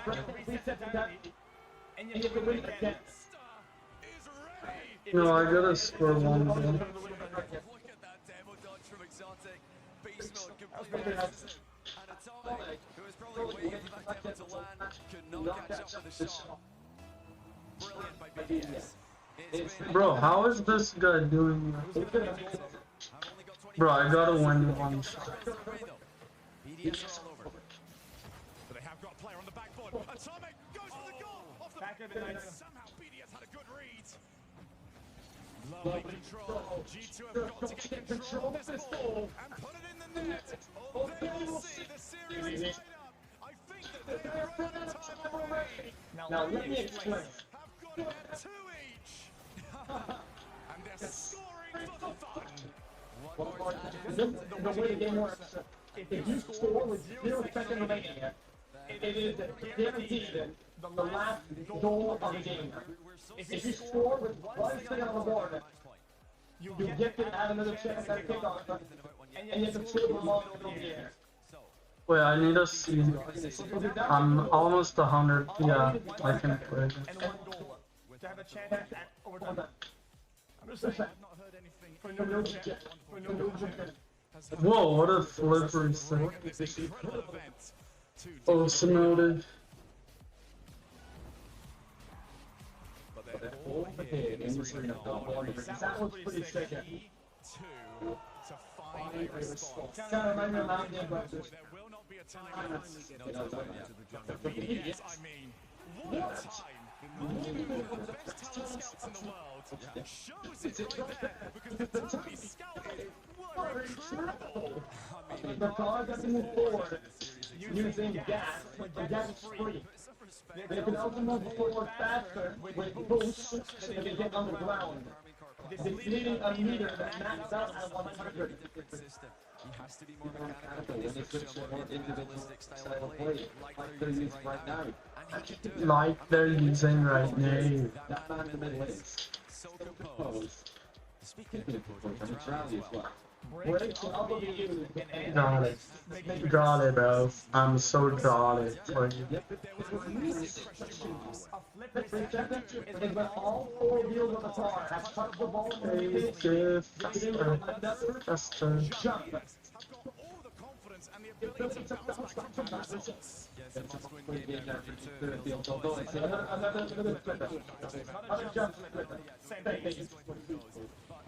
this is such an important game, double match point.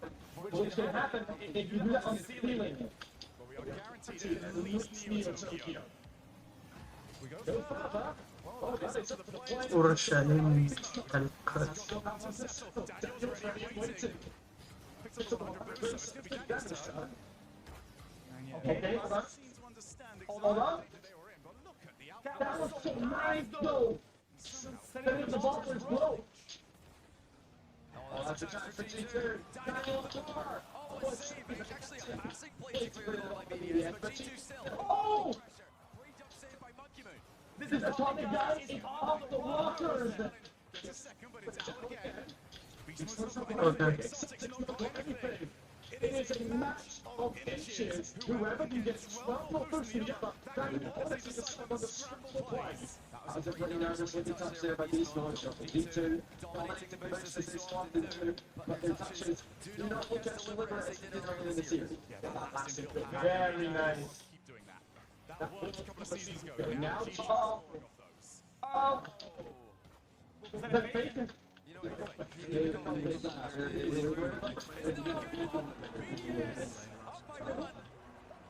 It's panic time for G2. They need to do something, and they need to do it fast. Just couldn't get there in time. One shot. It's for chat. That is so fucking lucky and insane. That is so lucky. The same arena to the same opponents. I mean, it's just So unbelievable. the ball, do what it does twice. Oh no, she's gonna go get another. Except For the ball to go through, and then do a perpendicular roll on the wall is insane. Oh my god, man, the other chat's wrong like that. Nah, bro, this shit is crazy. BDS are in control. And again, it's drawing exotic. And again, joint, it's the outplays. They are taking the challenges, and it keeps dropping lovely to another BDS player. You have any idea? 3 minutes for the ball to forward and the right side it's so rare. Bro, you know what it also is really rare? Having a reasonable use of the power slide is pretty rare. Before they start thinking about those incredible goals that they've been scoring early on in the series, they need to clean up their defensive touches. They need to clean up the midfield play. BDS are starting to play their game, and when BDS play their game, there's not many players out there. Yeah, Julian said, Julian BDS are smashing G2. Where's the challenge? It's just too late. Beast Mode Smash doesn't it, play the bro. ball. From that range, I really feel like you just got to play the ball there. You need to avoid getting mind games.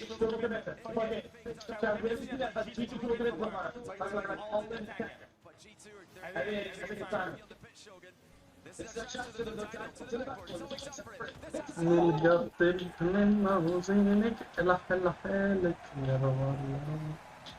Okay, let me get shit. Dude, that nudge is actually insane. No, hell no. That's not it. They've got to find two Hell no, bro. Hell no. This shit crazy, bro. What the hell? Nah, bro. I like human bitches. No, just kidding. I don't know what human bitches are. How did I miss? But then at the same time, I don't care because this guy just scored it anyway. Bro, that's a very good pass as well, by the way. Just hit the corner and bounced off perfectly for him. Top base by Monument. Once again, just taking the wind out of G2 sails. G2 with a minute and 40 to work with. Oof, they self-scored. I actually saw it live. It just isn't a good angle. I saw it here. And then I don't know what I did.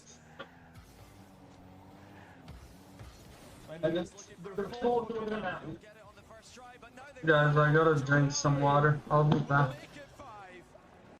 Jolly, jolly, bro, jolly. I'm gonna drink some water.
Guys, it's crazy, I'm back. And if it wasn't comfortable at the start of the game, it Kufar. really isn't now. Yeah, it's Kufar. Kufar. What is happening? That game won. They remembered it, and they've gone for revenge. So it's going in. No, it's still is actually going in. Michael Fish. Let me go. Actually, no, I'm just gonna. Oh, what? He's not doing that. But this isn't the event for all those fake numbers. We've had the reverse sweeps. I give it in, he puts the ball in, and he says, oh, Jesse Shad. Jesse Shad, holy Shad Lord. G2 trying to turn it around, and they've got 56 and 3 goals. I mean, it is doable.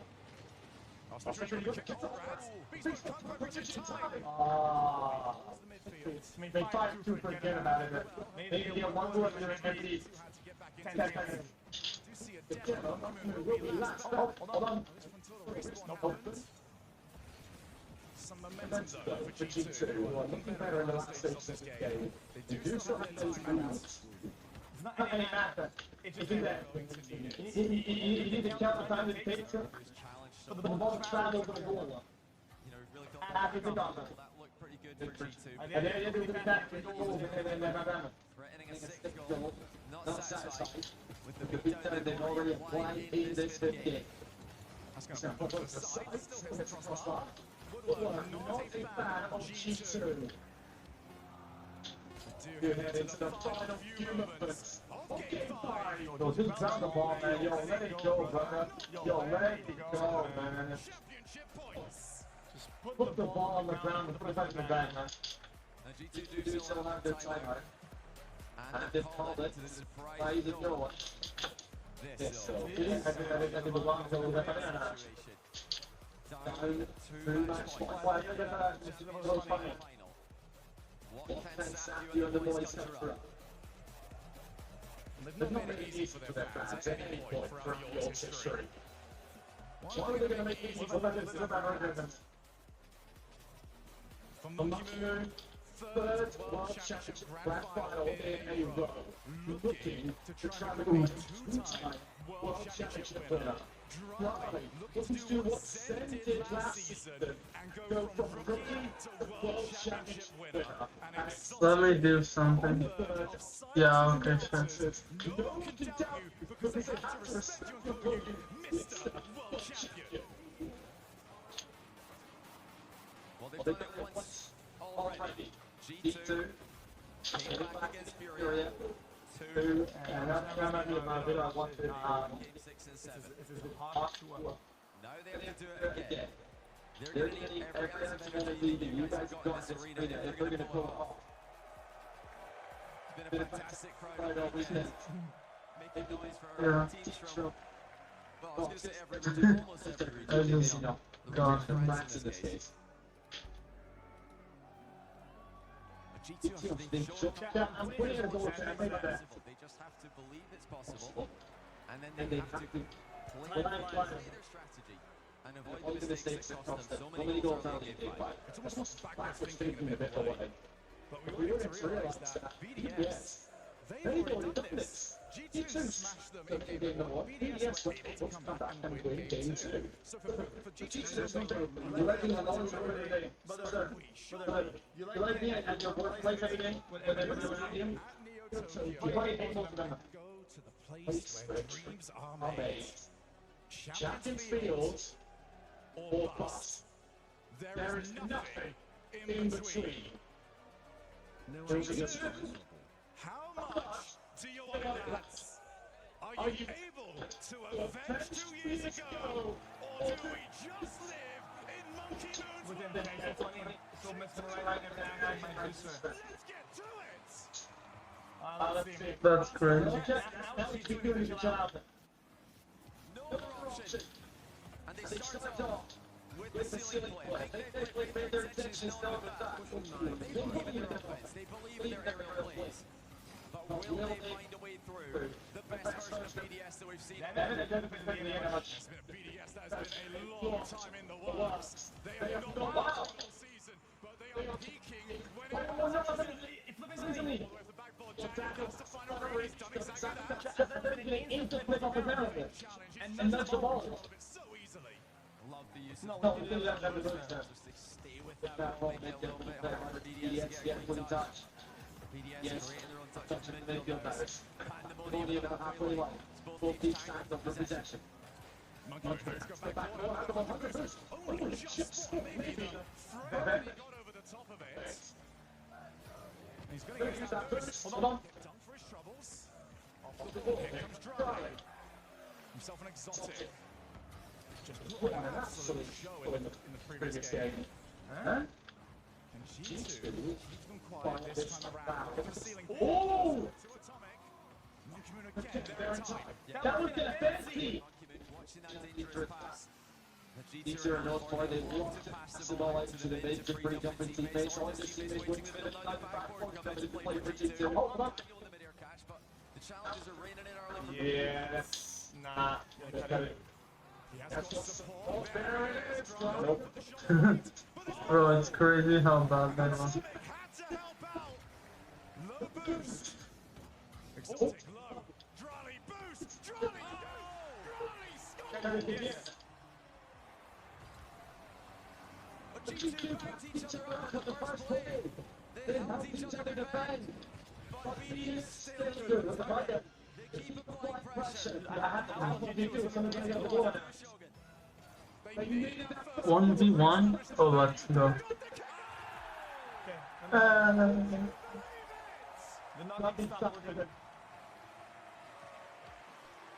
Perfect kickoff by G2. Both teams going for some touches. But it goes G2's way.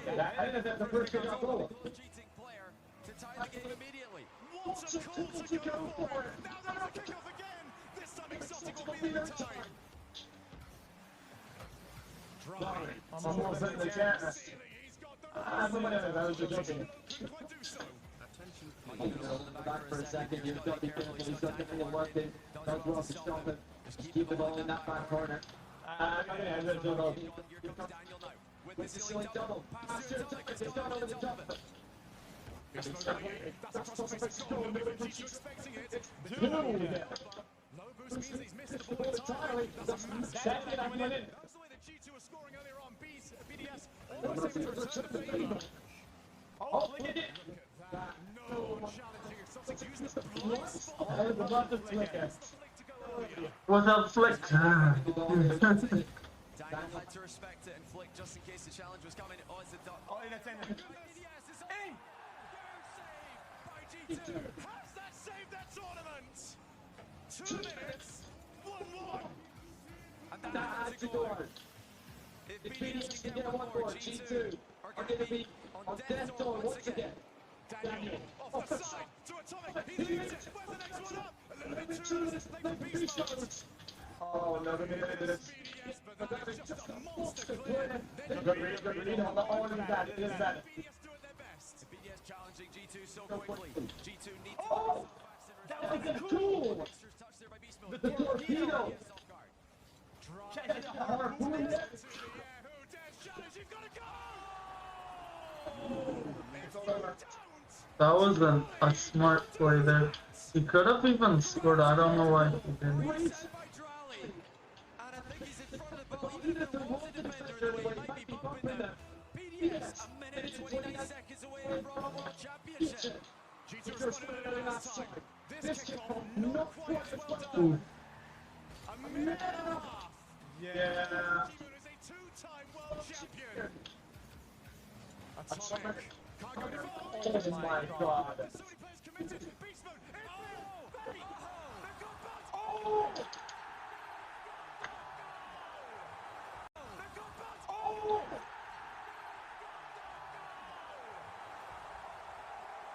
The ball control. Hello! Look! Look! Perfectly finds its own corner. Dude, the thing had to do the whole circle thing. That's What? insane. About this esports that always delivers. G2, will they deliver one more goal for Champions Field? Or is it still BDS's who are also so close? Here's the follow to the corner. Can't swirling on the other side of the field, but beast mode holds strong. Yeah, Bruce advances there for G2. It's off the backboard and BDS down. What the? Oh, you've got to be so careful. What the fuck? Get boost the fuck. 100 boost prioritized. It's back out again. That was pretty dumb. With Monkey Moon inside. Nobody challenging though. BDS really bad. Okay. Here comes Monkey Moon, waiting for his chance. That's not played at the top. Beast mode, only as long as exotic. Monkey Moon again with a rotation. Brings Drally into the play. Atomic misses.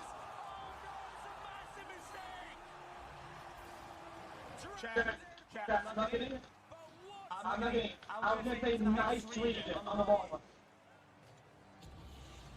I was about to nice read this, and you actually missed the read. They're so close. Are they so far? 9 seconds, and G2 have to find the player. They need a miracle. They don't even have possession. Up goes Daniel. Tries to get the ball. That's it. 100%. Weirdly, it wasn't 100. I think he missed the first one. The whatever. He still scored. Still, the 100% was true. Oh, damn. Dude, nobody's cheering. What are you doing on that? Hello?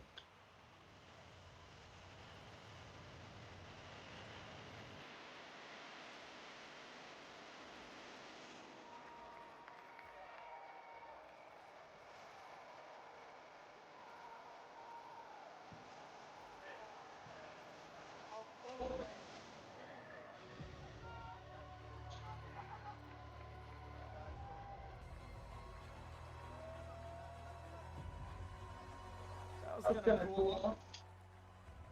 You know, I didn't know what was going on.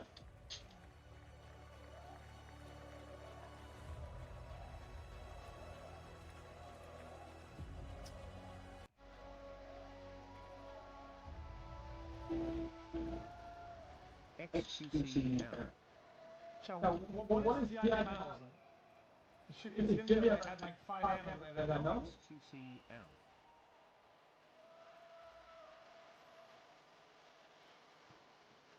Wait, Joker. Wait. Who won that?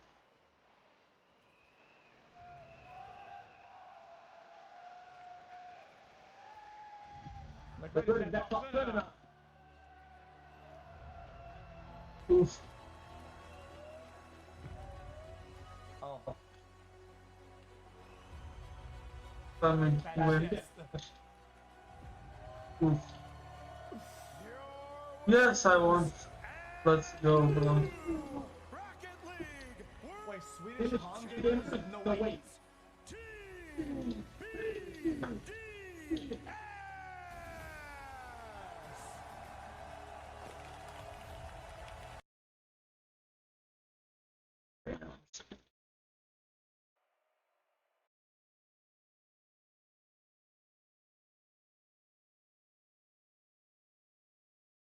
We have a mental. Okay, sure. I don't know. Sorry, guys. If you don't think that's politically correct, I don't know. Reddit mod. Sure. This is one of the worst tier videos, but sure.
Okay.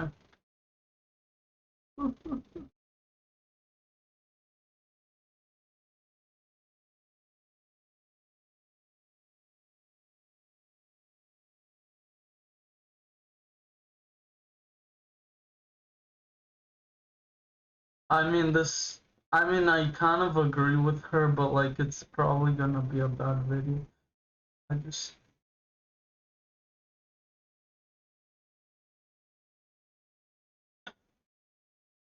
$700,000. I mean, sure, I'll just listen to the. I'm 29, they're 24, we're both non-binary, and we live in Michigan. Really? I would never guess. Oh, here we go. This point in time, with the current state, Why do they all look like this? I mean, at a certain point, like, you really have to. I mean, Yeah, they all kind of did. why do they all like this? Really, it's kind of like, isn't it shocking? Because you think that, like, there's a lot of them that are like this, but like, god damn. It feels like it's like 80%. the world and specifically the country. Yeah. Maybe Wait, does she have a nose? Oh, she also has. and childless Oh my. Yeah. is actually my biggest asset in the sense that I don't have anything to lose, and I don't really have Sure. any life to fuck up. Sure. Well, besides your own. Fighting back. I mean, I kind of agree with her on this, though. Yeah. So true. So true. Damn, I can't Like, believe I that. don't. I don't. So, I mean, technically, you have. Yeah, he's also right. Like, her own life could be fucking because of herself. Like, this is so weird. Oh my god. Yeah, nothing. I know, the Karen Civil War. It is. It's an actual Karen Chicks forming sentences with 1,000 MS thing. I guess so. Chicks? Oh no, the guy from yesterday was right. Who's taking one for the team? Shut the fuck up, man. Stop. Like, I'm not trying to sound like, oh, well, I'm gonna save the day, because fuck if I know, I'm not. Yeah. I'm just one person. Right. All my friends who have children, they can go to a protest and risk getting arrested Well, or worse. yeah. So now the protests are filled with a bunch I of. mean, yeah, he was right to assume that. I would be more concerned because I was right on his scale, but yeah. This is what they've really been reduced to. It's a bunch of childless, crazy cat ladies. They're really relying on it. Right. Makes a lot of sense. So I guess those of us who don't, like, Bro, I don't know. These people need to be like handled by a very Republican man. Like, they need to have a Republican husband, and they need to know that this is not okay. Did you say I did personally ice to live out their really dark sexual fantasies? No, I mean, I didn't need to hear that. I would have known that. But like, yeah. I had a run-in with ICE last year in March. They called me sir, and they made it quite clear. They offered to check my body to see if I was trans. What are you talking about? Before I knew they surrounded my car. She would have said call. Inside, one in front. It has to be, right? It was right then in that moment. Man. I We're not watching the whole thing, okay? Like, I'm not gonna do that to you guys. I'm not. Don't worry about it. I'm so fucking sick of this shit. Yes, these are the problem right here. It's these people are fucking nuts. Trump threatens to denaturalize U.S. citizens if they deserve it. So many of y'all didn't take this seriously. Yeah, that's right. And then, oh, wait a second. Oh, here we go. Wait, we'll start at very low volume. It's a Mexico! Mexico! Gulf of Mexico!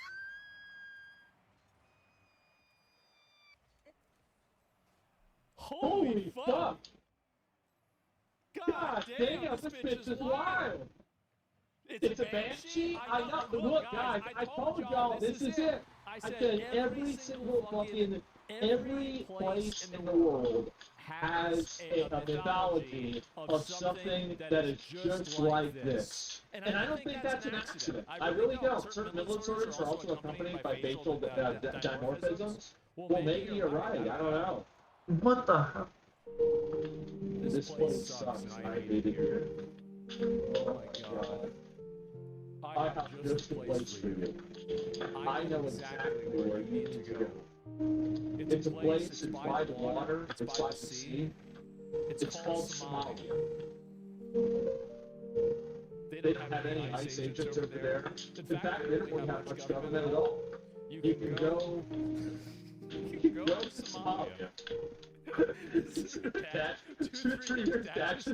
that it? Oh man.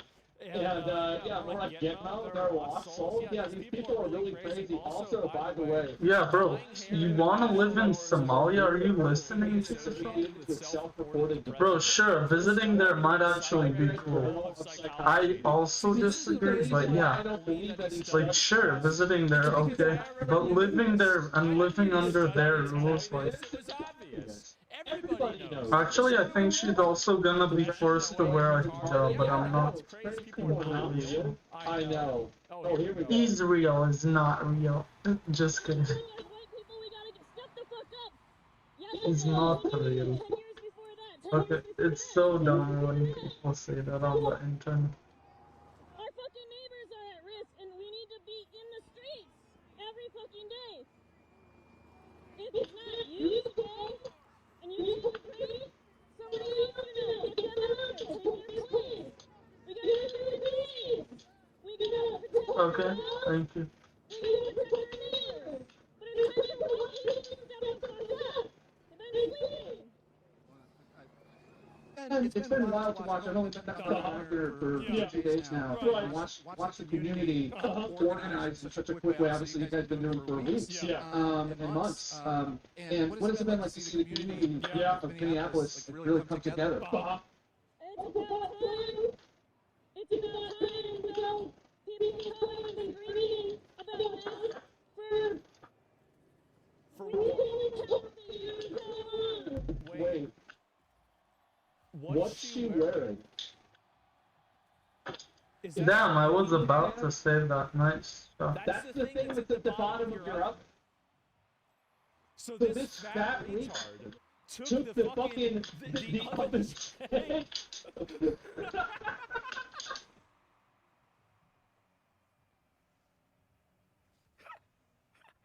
Oh my god! Actual Rush player. Okay, so most of what you're trying to say is hard to decipher. Hey, it's not a question for you. Carl is coming. Forge, you and their partner said drive baby. What would you do? But her wife said drive me to drive because everybody saw that man pulling his gun before she started moving. She didn't put him in the car, she didn't tie him in the car. She was being polite and nice while he was being a cocky little bitch. And that pissed him off. Cocky little bitch. It was. Bro, that guy was around this rating. I know it gets crazy like every loss and win. By a bunch of fat retards. How did this happen? What the fuck? You can see the video that she put her gun before she started. Okay, so most Nice. I'm eating, bro? No, bro. Bro, like, this is it. These are their That's pretty good. What can I say? My name is Tennis. And if people want me to step on your toes, you're fucking crazy. What the hell? We have a mental health crisis in this country, and I don't think that people have any idea how bad it really is. Oh my god. So like, ICE is doing all this shit, and that's why I'm saying I don't really feel like it's white supremacists, Proud Boys, etc. Because all that shit that happened with Charlie we was making memes, we was laughing, it's not me. We was, you know what I'm saying? Like, we was against We what? like, no bullshit. Yeah. Oh yeah, actually that's what black people say. But I feel like this payback. I feel like That's a crazy thing. ICE is going around and arresting everybody in Charlie Kirk's name. We're going out there and we're arresting illegal aliens, and we're like, this is for Charlie Kirk. That's why like they didn't care about shooting Renee Hill and shooting people because and many more. But because it was happening when you feel me, they got killed. I thought the police have been shooting people all the time. So why would they care about so something? It wouldn't make any sense. It's hard to keep up. But I'm really hoping this Charlie Kirk motivated because Charlie I'm Kirk telling you. They finally got a little bit of power, and then they happened directly after it. They let this shit build up, they recruited their team, and then out of nowhere, these motherfuckers are doing everything in their power to not only... Maybe she should work for Candace Owens. I think they get along really well. Even though they disagree on the important things, the crazy things, I think they could fit together on. The minorities, black and brown people. Yeah. But they're shooting our people. Oh yeah. I just really feel like this is payback. No bullshit. Man. I just watched a video of the fucking creator on this app telling people to pause and to chill and to take a breath before they do something rash. So I want to explain why this is such a huge problem. This is the generational ancient conflict. It's a bunch of autistic men that are so certain that they're right that they will never let it go. They know they're right. They are so insistent that they're right. They are so certain, so absolutely sure that they have to let everybody know that they're right. There are hordes of autistic men out there who have to assert and let everybody know that the way that they see things is the right way of seeing things. And on the other And women as well. you have a bunch of women that can't admit that they're wrong. We have the unstoppable force versus the immovable object. Yes, I'm right. I'm right. And everybody else is wrong. Like delete an ICE agent. That is a fucking insane take to me. How are we going to tell people to remain peaceful when they are, when their friends and their neighbors are down the street are literally getting kidnapped and deleted in the middle of the fucking in broad daylight? How the fuck are you going to tell people to remain calm? Somebody's gonna snap. It is going to happen. Snap and EBT. I could see it being you. I could easily assume it's you. And when they do, this administration is going to respond tenacity and without remorse. That's right. That's exactly what they should do. They will enact martial law. But you cannot sit there in your cushy, suburban neighborhood and tell What are you doing? people to In your cushy suburban we're neighborhood. past that. We are so far fucking past remaining calm. Never tell a woman to calm down. I mean, this is... No, he doesn't live in a cushy suburban neighborhood. Do yourself a favor and No, that's exercise crazy. your Second Amendment right to purchase and go purchase today. buy a gun. Now we have another. By the way, it's the white people also. White girls that are usually. What is wrong with these people? Give me a second. Oh my god. Well, the thing is, there's way more white people, so it's hard to. But there, I don't see Hispanics being like this. She was crazy. Yeah, she was a nutball. She would like order books that would have like a satellite. No, I didn't even see program it. and shit. Yeah, I still even have some of it. Oh, damn! I'm actually Division 4, so that's good. I didn't go down to Division 2. Hyperborea. Or have a plan to fight back. Oh, so Understand that if they enact martial law and this is what they want, Infection. there will be no First Amendment. How did I miss both? Lose your First Amendment right. That was You going will here. not have freedom of speech. You will not have the freedom to protest. The freedom to There will be protest. checkpoints. There will be military in your town. Oh my god. You will have no rights at this point. I mean, ICE kind of is milk. This is real bad. Like, I think ICE is kind of like military, to be honest. And then 2 employees at Chick-fil-A. Like, whether I like it or not, which I like, guys. I don't know, I think it is kind of like a military. Because they're wearing like a green hue. I don't know, I think I supported Hide that. some of the mobs outside of the aggro range of The main base. So you can isolate and then remove them. Hey guys, there's a bunch of, there's a crash outside. Why don't you come outside? Okay, alright, get him. It's so obvious. 2 female agents pretended to be lesbians and walk into a Chick-fil-A. Lied How do you know that they pretended to be lesbians? Maybe they are lesbians. that they got into a car crash and wanted to pay damages. Yeah. Just to get vulnerable individuals outside of a public place so that they Hided out of aggro range of the rest of the dungeon. Elementary, really. Elementary level strategy. But But hey, it works. could have done that. That is what we are dealing with in Minnesota, and this is not the first time something like that has happened. We are not angry enough. You just Just got got. So deranged, aren't they? Oh my god. Man who works for the media and stopped by anti-ICE protesters who insist he identifies him to prove that he's not ICE. He complies with them and they let him go. The irony here is just too much. There it is. It's again, they don't hate the police, they want to be the police. So yeah, there it is. Oh, here we go. Trump Bounty has risen over $40 million, and I'm gonna take it. Trump Bounty has risen over $40 million, and I'm gonna take it. Why would you say this? Why would you do this? Like, these people have no idea of consequences at all. Is it time for the Insurrection Act, or would that just add gasoline to the fire? I think it is. I think it was time.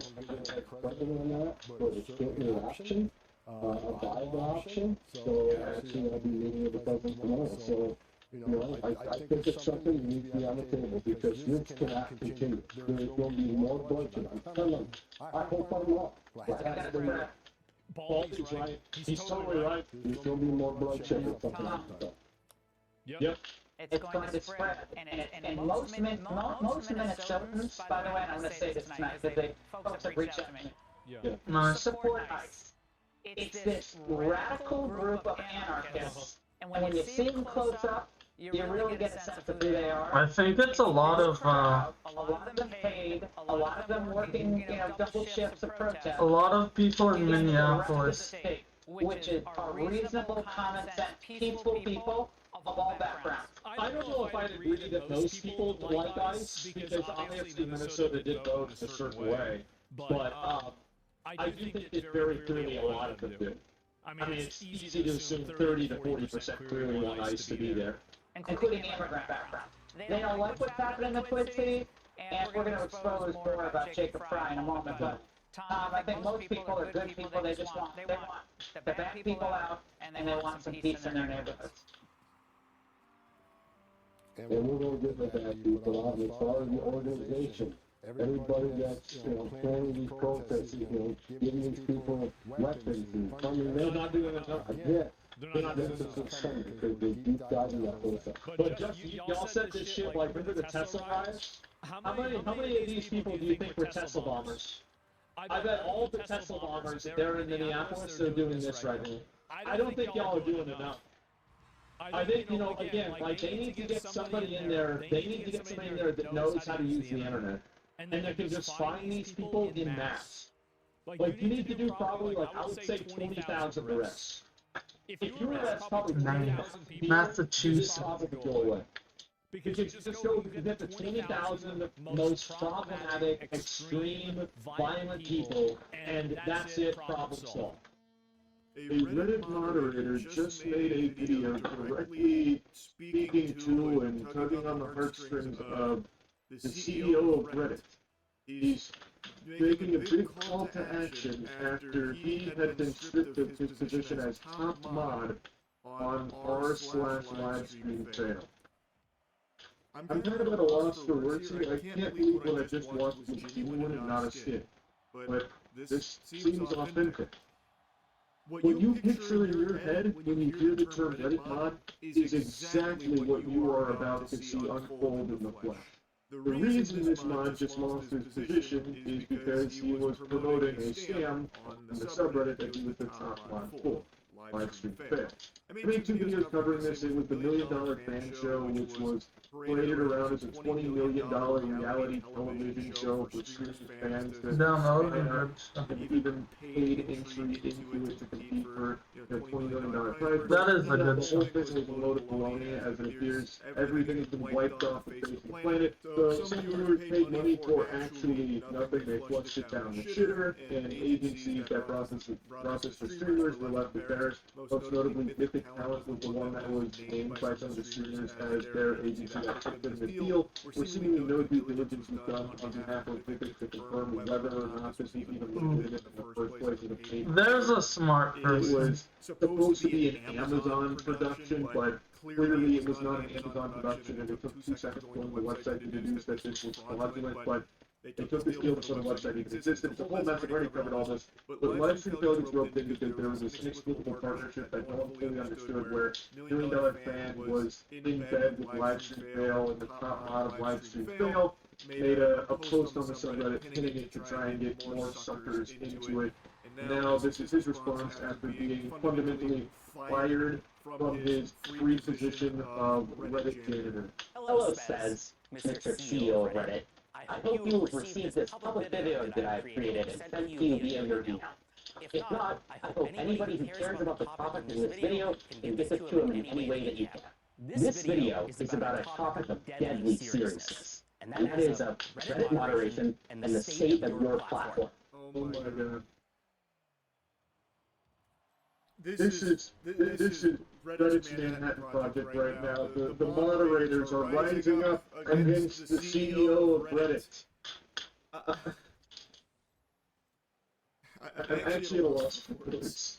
This couldn't be a more lame start to this video. The topic he's about to cover is how he believes Reddit mods don't have enough, elbow grease from the Reddit upper echelon, like says here, the CEO. He believes they should be entitled to, like, brand deals, talent managers, lawyers, and stuff, so that way they can better be utilized as Reddit moderators.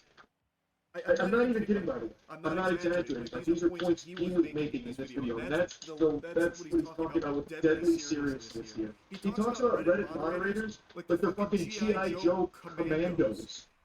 Man, please come back to reality. Like, I don't want anyone to harass this guy, so I'm not going to be, like, showing you his channel or anything like that, because, honestly, I kind of feel bad for him that he's put so much weight on his personal life into this position, which is just a thankless job. And it's not really a job, at least it should never be considered a job, because all he is doing is moderating a fucking subreddit as a volunteer janitor. I really thought this was a skit, and I'm still, a small part of me, on the copium here, is hoping that this is, like, satirical, and not real, but I don't know, it feels genuine. I was the top moderator for the #1 gaming subreddit r/livestreamfail before I was recently removed from that position by the Reddit Code of Conduct team. I became a Reddit moderator for one reason, and that is because I think that Reddit communities, and correspondingly its moderators, have massive power and influence, and for some reason, nobody seems to notice, care, or take this seriously. Least of all, its moderators or the money.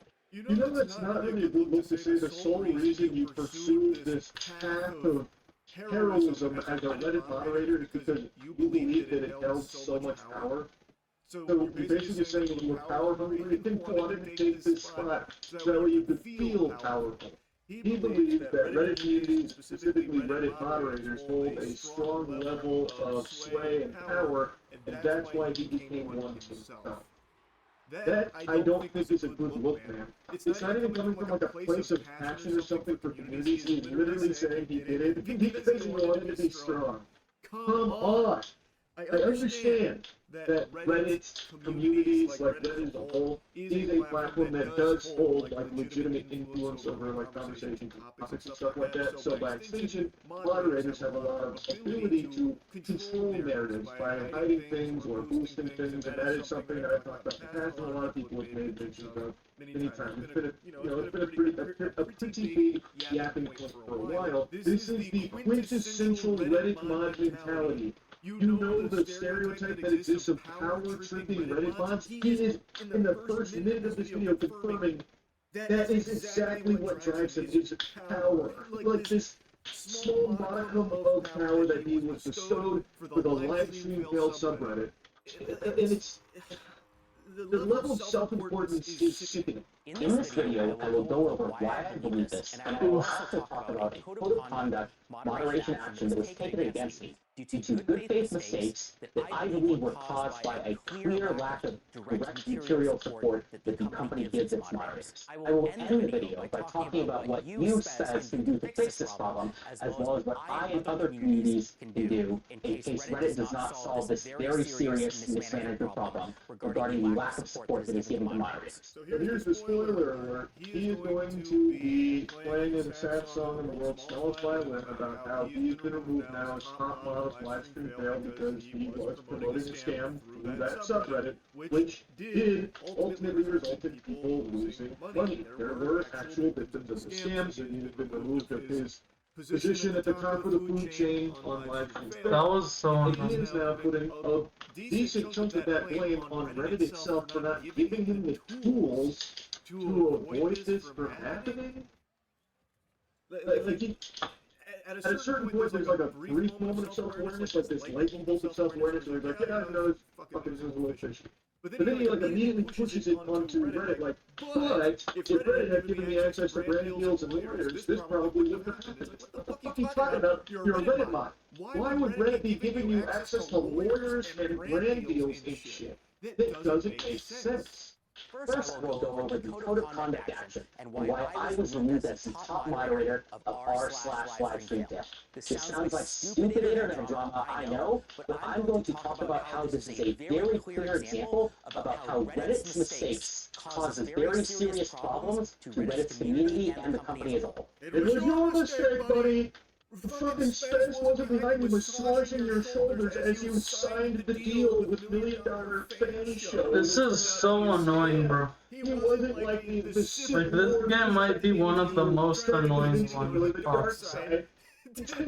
You know, sell out live stream fail to get more people hooked on $1 Million Fan Show. It was not scams are actually that sort of annoying annoying. to do that, and even if you did have access to lawyers and other brand deals, it wouldn't have prevented something like this from happening. You made the choice. Here's what happened. There was an announcement related to a live stream related game show called $1 Million Fan. I heard about the game show a few hours after it got announced by a couple major live streamers. It sounded like the perfect type of content for a live stream game. I mean, reality TV, game show, live streaming, game... That was nice. That's perfect for LSF, which is about fun, crazy content about live streaming gamers. If that isn't the sneakiest load of horseradish I've ever heard with that description of LSF. Do you go on your own subreddit? Have you ever been on your own subreddit? That's not what it is. That's not what you just described at all. That is the most blatant misrepresentation of that subreddit I've ever heard anyone try to squeak out. If this was Pinocchio, his nose would have just went fucking Wumbo Insano style with that lie right there. Anyone who has ever visited LSF in the last, like, 7 years will tell you it is not a subreddit for crazy, wacky clips of gaming, you know, stream fails or anything like that. I don't know why he's even trying that angle. Everyone knows that's not what that subreddit is. So when I heard about this, I was very excited. I immediately reached out to the organizers to see if we could set up some sort of a collaboration. This collaboration would just be to get cool content on the subreddit. No, financial incentives, no moderators being paid, basically none of anything like that, just fun, cool stuff for the community in the subreddit. For collaborations, the first obvious thing that came to mind was, how do we get their content on the subreddit? Either some superfans or some editors could clip some cool hype moment from the show and then post it to the subreddit. What? That's what happens already organically on every other stream. Why would this, a potential $20 million reality TV show, be any different? Obviously, things would already be being clipped and posted on the LSF subreddit. Why would you be reaching out about a collaboration to ensure that happens when you know for a fact it already would if this fucking show ever actually existed in the first place? That doesn't make any sense to me at all. Like trying to be extremely charitable here, maybe he was under the impression that this would be exclusive to Amazon Prime, thus they wouldn't have the rights to post it on LSF. But on the flip side of that coin, he said he heard about this from streamers, thus he would have known that it was going to be streamed on Twitch in the first place, thus it would still be clippable for LSF. Like that's just business as usual. I don't know why he would reach out about a collaboration to do what was already no doubt going to be done already. It just that doesn't pass the smell test. I don't understand. But I also had a stretch goal, and that was, what if LSF could be part of the show in some way? I don't know, there could be like an LSF themed best clip contest. Like contestants compete in one of the kind of small challenges, they make the best clip, and then somebody kind of wins a prize at the end. It was a stretch goal. Why though? LSF best clip is just the best clip from the event. Why does LSF's name need to be attached to it? This guy is treating Livestream Fail like it's his personal brand. Like this is his baby, this is his product. So all the clips that hit LSF are actually top odds clips as well. I just don't even get this stretch goal here. I think he just wanted LSF's name out there more because it gives him more power in some capacity. Because this is totally useless. Again, whatever would win best clip would just be someone else's content. It doesn't necessitate a live stream fail shout out there for some reason. Like even if they were the ones that were like posting votes on what the best clip is, who gives a fuck? That could have been anything and anyone where people like the actual community would vote on it, not just his subreddit. Anyway, though, he goes on to explain that they accepted this proposal. He was super hype about it because it meant this is a big moment for the subreddit. He even made more opportunities for the subreddit going further. Snowballing it to even more LSF comments. So we quickly worked to make an announcement together, and I posted it the next day. When I posted it, everybody in the comment section immediately yelled, scam, scam, scam, scam, scam. I mean, think about it. Amazon Prime has spent lots of money on tons of shows, and, I didn't necessarily think that the show was worth $20 million, but, that doesn't mean that Amazon Prime wouldn't fund it. And, if LSF was involved, maybe it would actually succeed. Maybe my involvement alone could make the $20 million kind of investment worth it. Who knows? At least that's what I thought. It's enough if you weren't thinking at all. Why would Amazon be spending $20 million on like 8 streamers and their fans on Twitch and only a $5 million grand prize for Mr. Fucking Beast? What sense does that make, man? That isn't really checking out either. Also, he's making kind of like a joke about, maybe my involvement alone would make it worth the investment. But that's not how he actually feels, by the way. That's his tone throughout this whole video. He truly believes that he is like God's gift to streaming because he was the top mod of live stream fans. It is a very scary mentality to have, and I do genuinely feel bad for him that he is poisoned his own brain to this level, deluded himself into thinking that him being a top mod on a subreddit was something of significance and something of brand importance. I'm a highly paid software engineer working in San Francisco. I do not need to take a couple $1,000 bribes from, random internet scams, okay? I was doing this because I legitimately, care about the subreddit, and that's why I spend my time on it. He debunks rumors that he was paid to promote the $1 million show, but the organizers say that he needed to be taking bribes and financially well off. He then goes on to say that he was addressing like some of the deleted comments because that was a specific mention in why Reddit canned him because it potentially showed malice because he was involved in this promotion and ended up being scammed. And so he wanted to address like the deleted comments. He then has a section dedicated to me where I talk about the scam and the organizers were talking to him like, well, since Charlie talked about the scam, 5 streamers dropped out, so we're no longer doing this anymore. Factor that, take down the post. And then he says I didn't do enough research on it because I didn't reach out to him or the organizers. But beyond that, it doesn't seem like he did much research. I don't think that he reached out to any of the organizers. He certainly didn't reach out to me. And I mean, I don't know if he reached out to Mythic Calendar or any of the streamers. And that important point is that nothing in this situation has yet to be definitively proven as a scam. I repeat, there is no definitive, at least public information yet, that anything fraudulent, malicious, or illegal has happened in the situation. Brother, your level of research was cold calling the organization dick in hand, begging to be associated with them, and then that was the extent of it because apparently you heard one of the streamers promote it. And yet he's going to be causing a hubbub because I didn't reach out to him from his perspective. Brother, I didn't even really talk about you in my videos, just that we were associated with this shit, roped into the same scam that they were. And for what it's worth, if you watch the video, you would know I did get into contact with 2 agencies, one of which got the exact same contract that Mythic did, and got information on that, as well as getting one of the actual offers that Mythic was taking to the streamers. So I was very well familiarized with everything that was unfolding behind the scenes. And again, it doesn't take a super sleuth to go to their website and see that it's just fucking barnacles, man. One of their partners didn't even exist. There was no website and no business. Their about section was AI-generated mumbo-jumbo. Every single paragraph ended in triplets and also had the telltale sign of it's not this, it's this, over and over and over again. Their first image on their site was literally an AI-generated mention, and he mentions that in this video, but then goes on to say shamelessly that there's no definitive proof that this was ever a scam in the first place. That's a wild statement. Why don't you ask the people who spent money on this how they feel? Do they feel like they got their money's worth? Did they get the product they paid for? I imagine not. Because this event is not even particularly in the cards. It doesn't seem like it ever was to begin with.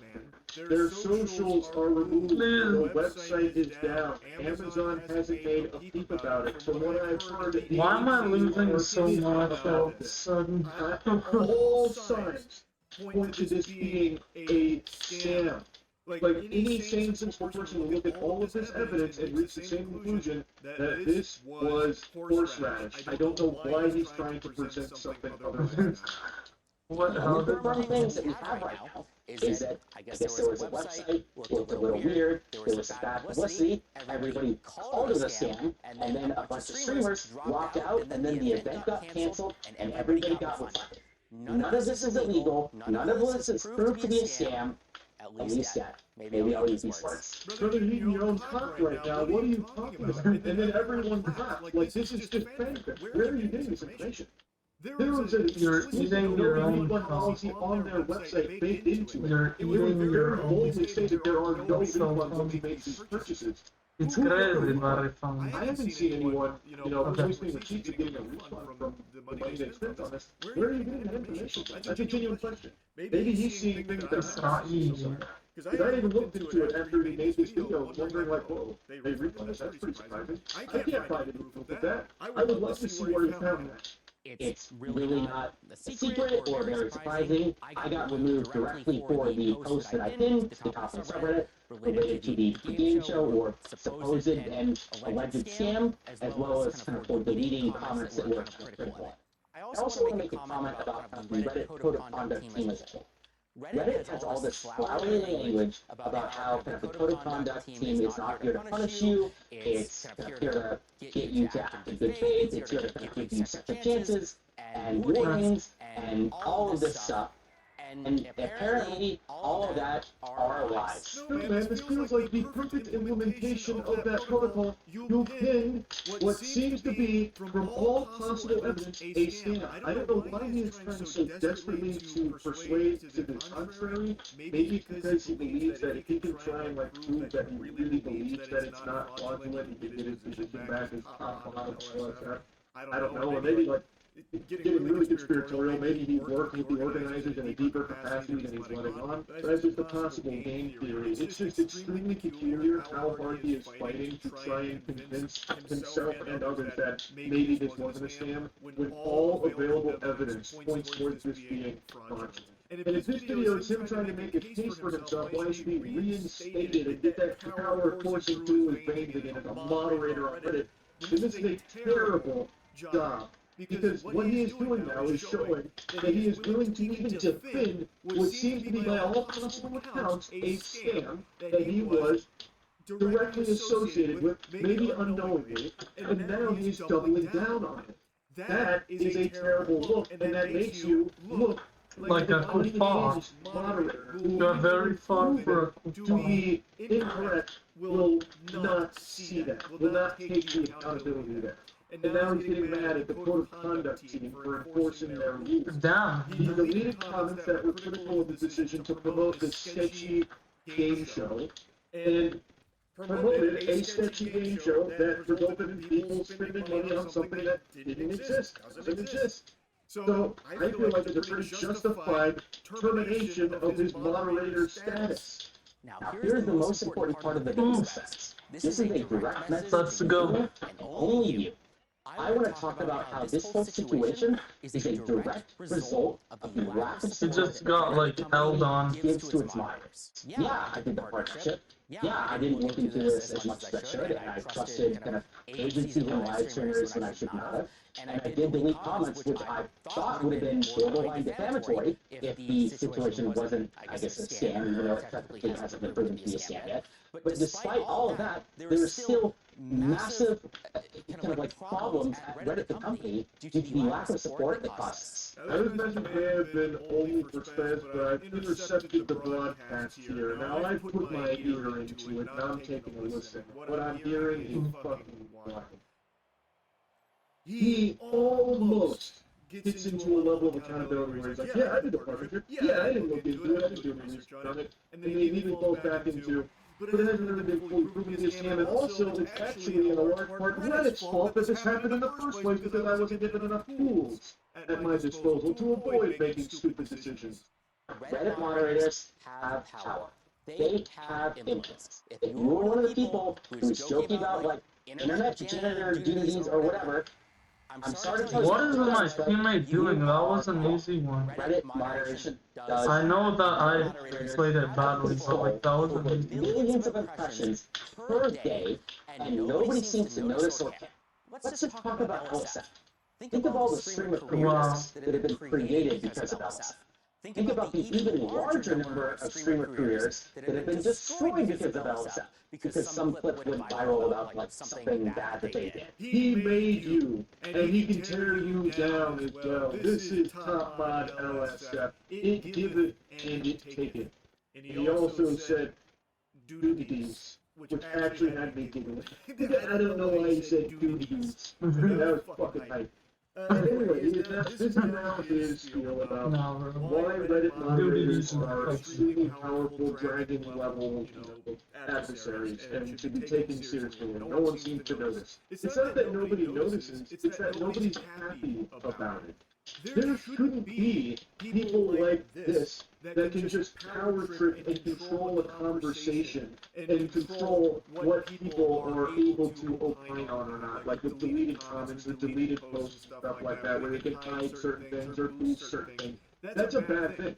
Everyone knows that it exists, and everyone knows that there is actual power in that. I don't think anyone actually disputes that. I have had major live streamers who are effectively celebrities come to me and beg to kind of remove, negative posts about them. An even crazier story is the time when some Twitch employees found me in person and borderline begged me to make sure LSF is not used to destroy the multi-billion-dollar company Twitch, partially because at the time LSF was indeed being used to destroy the multi-billion-dollar company Twitch. Deservedly so, by the way. That's right, you better bow down. Every Twitch employee, when he walked through the door, keeps going down on their hands and knees, instantly groveling at his feet, begging, pleading with him to stop the attack on Twitch, the multi-billion-dollar organization. Dan Clancy came in and sucked his wiener, I heard, in order to try and appease him so that he would stop using LSF to destroy the multi-billion-dollar corporation that is Twitch. Come on, man. Like, look at how you're talking about this. This is exactly why you shouldn't have a position as a top moderator for subreddit. Like this, you are demonstrating the caricature of a Reddit moderator right now. Or even speak this literal circumstance. Imagine the whole kind of operation was legit. Well, guess what? One single post on LSF caused all of the streamers to drop out and destroyed a $20 million opportunity. Sorry, my bad.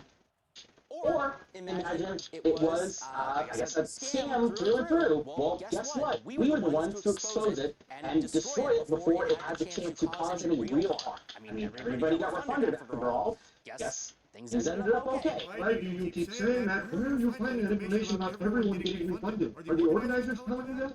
Like, I don't really see.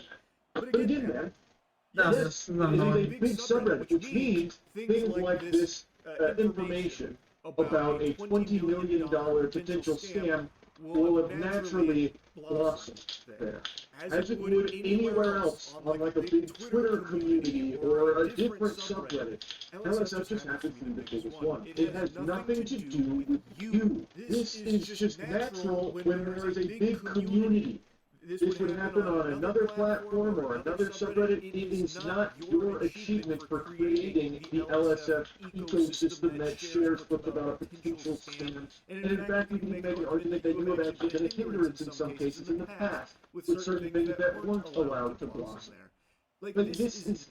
I don't even understand the point he's making. People know that big subreddits or big Twitter communities or whatever do have a lot of influence. But that happens with or without this guy as the top moderator of the subreddit. That is just the result of a ton of people all in a similar space, in a similar vertical, that are sharing things back and forth.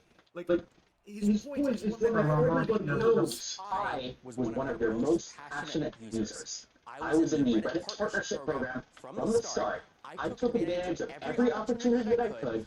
I had meetings with kind of the Reddit community managers. I begged them for help and kind of partnership opportunities. And I was blown off every single time. You already said in the video that the sole reason you pursued this moderator status is because of the power that it afforded. I don't know why he's not trying to say that he's just so passionate. And even in this section here, he's talking about how he was trying to utilize every possible advantage to like get like brand deals and stuff, man. That's self-enrichment through this position. This doesn't really seem like it's coming from a place of a guy who's trying to like better communities or improve subreddits or make things better for others. This feels like you were chasing power and trying to use it to continue to climb that Reddit ladder, whatever that may be. I was one of the only moderators out there who tried to grow my community, who had any ambition, who tried to work with the company or help other subreddits or help the kind of the company as a whole, and it didn't matter. I failed, and it failed because of how mismanaged and how little support Reddit the company gives to moderators. None of this would have happened if I had gotten the support from Reddit. You think that I want to be the guy, like going out, like messaging random people in Discords and LinkedIn's and trying to figure out kind of these partnerships? I don't. Then don't fucking do it, buddy! No, bro, that's question on you here. You are a moderator in a subreddit. Why are you chasing down brand partnerships and collaboration, buddy? The whole point of subreddits is just for a community to come together and talk about certain things. Let me run this. Got it, I got it, let's go. Let's go. It should never be misconstrued as a job. It's supposed to be filled by very passionate fans of similar mind in the same space that would then enforce like certain rules about like, you know, making sure someone doesn't get like doxxed or something sensitive being shared like that. Like that is supposed to be all it is. Why are you trying to even find partnerships and deals like that? That doesn't seem, in my eyes, to ever benefit the community. It only feels like it would benefit bots that are chasing it down. You like to use examples, so I'll use one for you. Let's say you chased down this partnership with $1 Million Fan Show, and it wasn't going super well. The organizer you would like to exchange back and forth, and they're like, look, we really need a favor here. Can you only post some of the positive stuff from $1 Million Fan Show and get rid of like the pesky, you know, maybe clips that are negative about it? That would really help us. And let's say you object to that and they're like, okay, well then we're not going to work with you in an official capacity anymore if you don't do this. You see the conflict that this creates? It leads to, I can't let me use this word when talking about fucking subreddits a lot, but it leads to very blatant corruption, where you are now in bed with some of these organizations or someone that could benefit from you gamifying your subreddit to cater it more towards them. Maybe it wasn't financial in this case, maybe you weren't paid for it, but extend this thought process to another type of subreddit where maybe there is someone paying for it. Like, let's say I'm a music artist and I want to be featured on like the hard rock subreddit, and I want to make sure my single gets out there. So I reach out to a mod like, hey, look, I'll pay you some money if you could try and like boost this up a little bit. And this is something that I've heard reports of happening in the past, and I think we would agree that that's a problem, right? Now imagine if those mods are also chasing down other artists like, hey, excuse Spotify streams are a little low, we cost us a little money here, we can use our subreddit, influence them to try and boost it up a little bit higher. That's not a good fit. If Reddit had offered me partnerships, if Reddit had pipelines to connect with major companies, if Reddit had lawyers that were helping me, like, reading over these contracts, reading over these agreements, none of these very real mistakes that I made would have happened. Reddit needs to be professionalized, and it starts with the mods. This is going to be controversial, but the people who are running your multi-billion-dollar website are unqualified nobodies like me. That doesn't mean it's my fault or their fault. It's your fault, Spence. Damn, what a mic drop.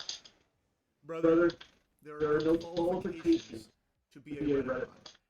That is a position that the community is supposed to like decide upon, like, hey, here's our rules, and here's who we would like to enforce them, and that's it. It should never Nice, that was a good shot. I just don't understand why he can't grasp, and maybe he can, and he just pretends not to, the concept that if you have bots that are financially incentivized to work with brands in collaboration with them, to use the community for their collaborator purpose, you now have a very disingenuous subreddit that is very easily influenced based on who is paying for it.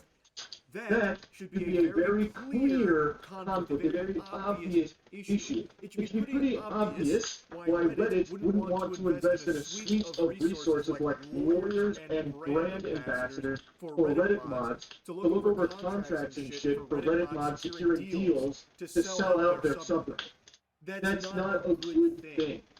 That means access to anything that, like, a talent manager would give an actual celebrity. So, access to a bounty board, or ad deals, or lawyers, or event organizers, or professionals, or anything that actually matters. To you, personally, actually matters to just you. The guy who is benefiting from the ad deals and brand partnerships and shit. That does nothing for the community you are supposed to be moderating for, brother.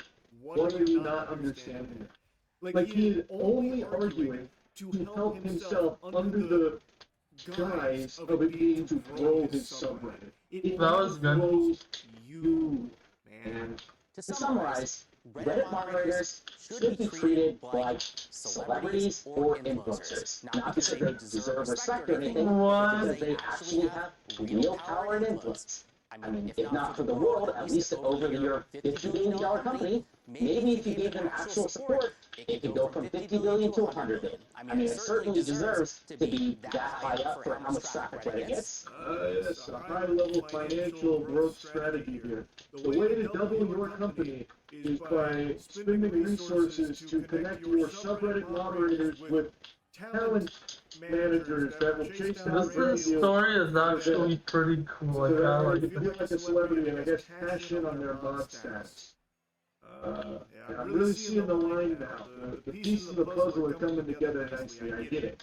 To the community, Spez and Reddit, they're almost certainly not going to fix any of this. all of this is up to us. Damn, he just pushed me out of the way. Address the community about like this problem, and I really don't even understand the problem he's trying to portray here, because all he can hammer home is that he is a top moderator, wasn't given enough resources like lawyers, and he wasn't treated like a celebrity enough, and he didn't have the ability to chase down brand deals, which led to him making a poor decision here with $1 million fan show.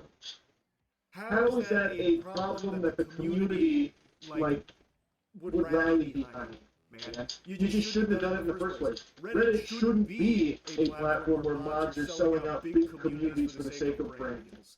I don't see a whole lot of community support coming for that kind of message. He keeps presenting it as a problem, but actually I think this video demonstrates exactly why Reddit made the right call removing him from his position.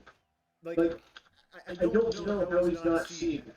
To solve all the problems that I have laid out, we will create tools and resources so good, so useful, that everybody will have to with us. Think talent agency, but for subreddits. You have the big ideas, you have the vision, you have the crazy cool things that you want to do, and we handle the logistics. Materially, that means connections to major companies. He said something true. Doing AMAs, for once. running events, doing mod recruitment, cross-collaboration with other relevant subreddits, that kind of stuff. He then pitches his new thing here, which a talent agency for subreddit mods. I guess I don't even do it. I've been yapping about this for so long. It's just this video blew my mind that you would actually post something like this. Again, I do actually feel bad for him because this is clearly a position that meant a lot to him, and I'm wishing him the best going forward now without his, sheriff badge of LSF. But I do not think a talent agency for mods is the right path. But I'm not a dad. He can do what he wants. That's crazy. He's a very good. He's one of the only person that can actually dribble. No, I think that's the score was.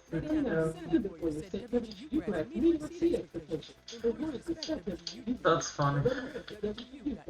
Actually, it's not funny. At all, actually. I didn't laugh. It's not funny.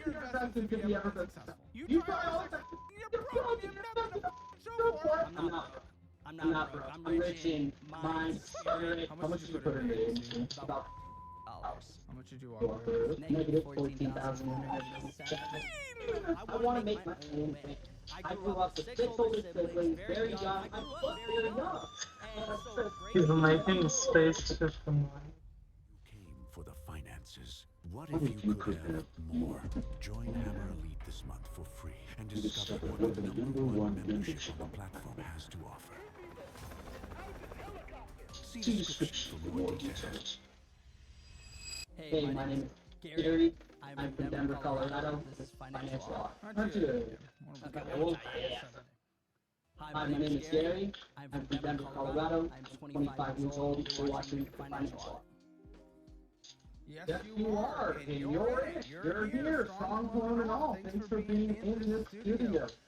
Unfortunately, to tell you that any Christmas by the time they're seeing this, but I appreciate the spirit. What do you do in Denver for a living? I am an event coordinator / sales representative for a cell phone company. Cool. What do you make? So currently, it's a commission job. You get bonus out. Anywhere, most years I've been anywhere from 105 up to this year. I'm sure about I'm hoping for about 130, 135. This is incredible. Yeah. This is incredible. What hits on a monthly basis on average? Average anywhere from 6 to 8. Well, after taxes, yeah, about 6 to 8. So we'll call 7. We'll call 7. Yeah. Why are you on this show? Well, what are you talking about? You're doing it. At 25, you're doing incredible. Yeah. Absolutely. And I definitely feel like I'm doing great for myself. Just coming on here, I don't know where my money's going. It's I mean, just spending how? Spending 100% spending. How long have you been making this much money? This will be, I believe, my 4th year in a row making six figures. Maybe, yeah, 4th year in a row now, maybe 5th year. 21? No, 19. I started the company when I was 19. Company, this is what, your company? No, I didn't start that company. I started working at the company when I was 19 years old. Okay. Yeah. And you were making 6 figures out of a day? No, when I was 21. So that's why I said, like, the last 4 years. Well, that's still crazy and incredible. Yeah. What's the longevity behind this going forward? I love it. I mean, it's a great job. You love it, but what's the longevity of it going forward? It's everybody needs cell phone. Yeah, everybody needs a cell phone. It's an everyday need. Right. You've seen it change in the market all of how people are getting phones, though. Oh, of course. Okay, see, that's my concern, because, I mean, you can, it's not a cell phone, it's a full service. I mean, stealing them cheaper than your network provides the same service. And that's our, like, you know, that's our partner. And, okay, well, here's what I'll say, though, is in my position, what I do in the company, it's all on the spot. And I rely heavily on my skills, and so the guys I work with, the guys on my team, right, we're going to make you realize why our company's better than other companies, right, and get you to spend money right there on the spot. You know, versus a lot of times going to the store, you have older people that come in, which is on their phone. Yeah, you can get invisible people. Well, first, I'm not taking advantage of people. I'm not people, old people. Old people that they're doing. Well, I disagree with that, but, you know, yeah, you're the sales guy making money off the old people. Well, I'm giving them what they need and what they want, right? Because they don't want to go on that. Well, not what they need, but yes, you are helping what they want, the hand-holding extra experience, but their overall feel dirty. I don't know what's that. Yeah, Grandpa walks a lot of porn, right? Sometimes you see it. Sometimes you see it, that's for sure. Still, I don't think it's taking advantage of people necessarily. Okay, so I... Let me just score a couple of goals until I know. Actually, 6-2. Maybe I can just... Without actually going through the process of I don't learning those skills, you can... No. But if you are this many Oh, he is. Okay, he's definitely Maybe playing. years, 21, 22. How the fuck are we at 25 and you haven't, you've been asking yourself that question. You've been asking, oh, I wonder, oh, I'm curious. And then you haven't done anything to answer it? So, I'd say I've answered it. I've put my money in a lot better places where I was. You know, I put, when I was younger and I was touching this money, I was buying cars. Yeah, touching me. Money's coming in, touching me. Okay. I mean, Colton told tell you that you told him you have a millionaire mindset, so you ain't got $600,000. Yeah, to be a millionaire, I believe you have to live and think like a millionaire. Absolutely. Well, okay, what does living like a millionaire mean to you? What is a millionaire mindset to you? Feeling comfortable, feeling like you're in your area of millionaires feel comfortable. Do most entrepreneurs feel comfortable? No, absolutely not. Okay, so is that be the millionaire mindset thing? Because most of it is discomfort and grinding and an extra fight against the forces that are trying to hold you back and everyone's possible. Yeah, and you're threading that needle through the last place of chances, you're going to make it. That's more than millionaire mindset. You're trying to get to the point from the league, you know, in what you just said, to what happened after the success story has happened. But waking up every day Panda slap. pushing myself, making myself Shit, this guy's panda slap. Nah, bitch. What you accomplish is fact is that. So, in hindsight is dead, but in my mind, no, but in reality, okay, call it reality. In reality, it's in front of me, it's dead, but I wake up every day and I see what I've done for myself, and I've fought and been able to take care of what I want and how I want, right? I'm able to do that. My mindset, though, is probably getting a house that you rushed into, and getting nice cars, right? Yeah. Nice ass cars. You're not a realtor. What?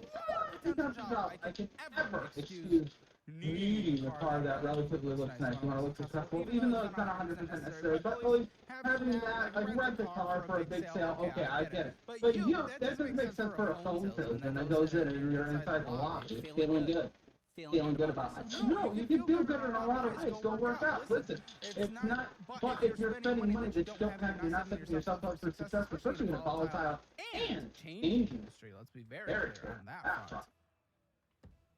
I mean, People I know these days, people I know, they just go get their iPhone from Apple. Yeah, but at the same time, people are wasting a lot of money on that. But if it's locked into a contract, it's locked into a contract, you pay the service anyways. You pay the service anyways, you pay service by not being locked into paying. And then over 3 years, you're going to pay the same amount of money from the difference of what Apple gives you for a trade-in. Someone takes an iPhone 8, they give them $400. You're locked into an $80 a month service plus the actual phone payment, depending on the time of year, what kind of service you want. Or you're down and down. Yeah, but the service really works. Yeah, if T-Mobile's good in that area. Yeah. T-Mobile's good in Austin, so yeah. Mine is one of the largest networks. What Verizon's the first? T-Mobile? I don't know. It's one of those, right? But like, okay, I mean, you told Colton you like coming home to a driveway full of good cars. Like millionaire mindset, it's more of a millionaire mindset instead of millionaire reality. Wouldn't you rather actually be a millionaire instead of looking like you're a millionaire? I need to look good to kind of fill that mindset again. You know, outside of Miami and New York, most millionaires and people who do well in the United States, if we're talking Silicon Valley, if we're talking Austin, if we're talking Houston, if we're talking things like that, it's you can get a little shoved down. But other than that, in these places, usually the cheaper car and the more dressed down you are, the richer you are. And the person who drives the nice car and dresses the nice is usually the broken. I just like Miami, Dallas, New York, but at the end of the day, though, it's what keeps me going. It reminds myself of what I'm able to do. Well, in my mindset, man, like, but your mindset is actively preventing you from getting the millionaire status while looking like a millionaire. Wouldn't you actually rather be? Yeah, bro, he's so dumb. I pulled myself back from feeling good in that moment as well on my way up. Well, you're feeling good and the hope around that, if that's the issue, dude, you talk to a therapist first and foremost. Second of all, what are your goals? Are your goals famous or are your goals millionaire? No, I would definitely go with not famous. Then what's the goal? Well, my biggest goal is to take care of my family. I really want to make sure my family is taken care of at the end of the day. You drive 6 cars in a house you can't afford is not helping that goal. But it still helps me every single morning. I wake up, I see what I've done for myself, and it allows me to set myself up for the day and know what I'm working for. And what are you working for? The family, but that's not what you're doing. You get out, you get important, you're getting that close, and you're expecting your driver the whole car. What's your car? I got a car. My 2019 Chevy Corvette. Yeah, this is your Stanmobile. It's a sexy mother, man. I love it. I love it. Okay. Well, there's nice cars out there, but listen, the Corvette is the midlife crisis no one respects vehicles in Africa. No one respects the Corvette. No one respects the Corvette. There are, you can get a Porsche, you can get a, you're not on the Lamborghini level, but there's so many other sports cars that you get outside of, you got the Dodge Ram, you know what I mean? You got the Dodge Charger of the sports car world. You got the Air Force Charger of that world. Okay, alright. That's a crazy. You don't have to do it. Dad, midlife crisis won't do it. That's it. No. The Corvette is 10 times better than the Charger, and I would get better Charger, but I'm saying I was the worst midlife crisis. Everywhere I go, I get asked, oh, hey, can my kid take a picture in your car? Absolutely. I do it all the time. All the time. Are you in the ghetto of Denver? No, not in the ghetto. No, not in the ghetto. Listen, with your Corvette, with your jewelry, shoes, clothes, house, you told Colton that you thought I was going to congratulate you on where you are, and that I was going to be proud of you on where you are. Well, I don't know if it's necessarily congratulating at all, but I'm proud of you. No, that's what you said, Colton. That's what you told Colton you said I would do. It wasn't necessarily looking for you to be proud, more or less of, hey, you've done well for yourself.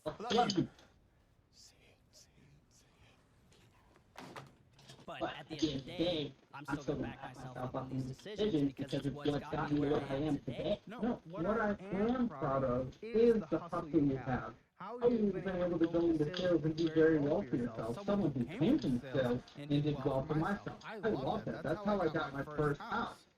That's how I got my way to accumulating a $250,000 net worth before I started the YouTube channel.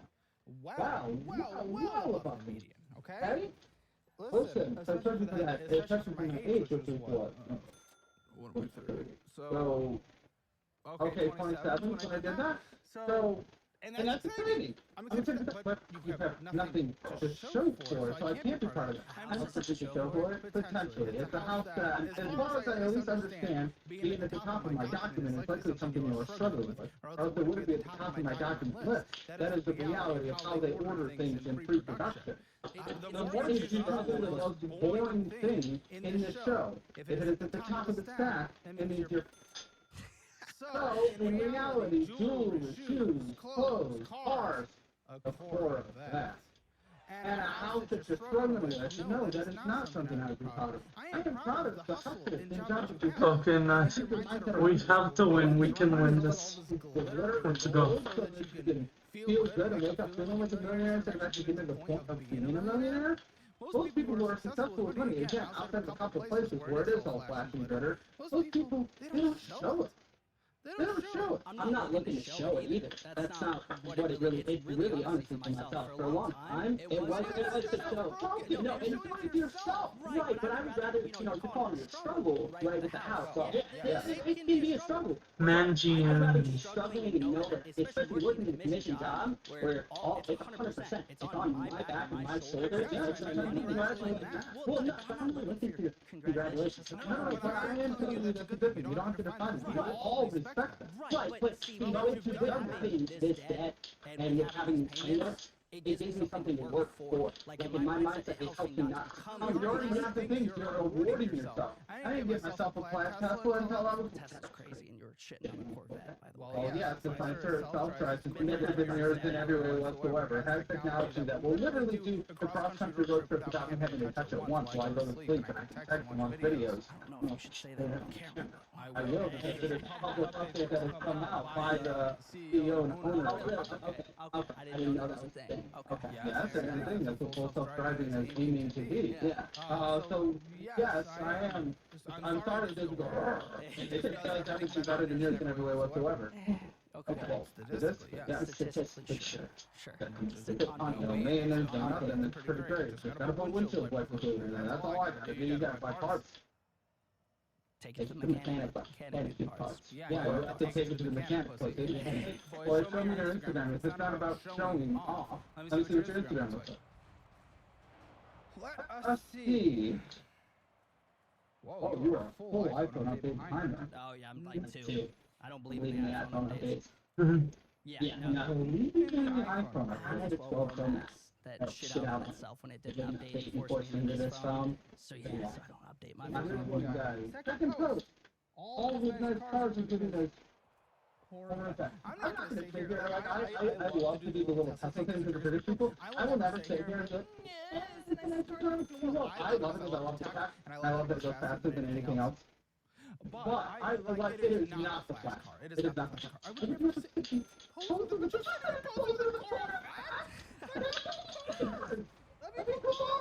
I mean, I think I don't aim, but there I kind of aim for the far side. Kind of, like I'm pretty bad at aiming. But at least I managed to aim on the far side. Oh gosh, your notifications are... What the f is wrong with it? I know. It's unfortunately a little bit difficult. Okay, and then you smoking the kickoff with the staff? Do not serve on yet. It's still happening. People in New York. No one gives a shit people in New York. Here's another posing with the car. Here's another car with the people. And here's you drinking Cooler Light on the beach with the cigar. That's clothes and COVID outbreak. You're literally looking out the window at your car. Can you do it for yourself and not for others? Sure. Yeah. Listen, I said, my moral is things back and it works. Look at this picture. That is the bottom five every single one. Oh, come on. Tell me you were not listen, I said that when I was growing up, it definitely was for the attention from other people.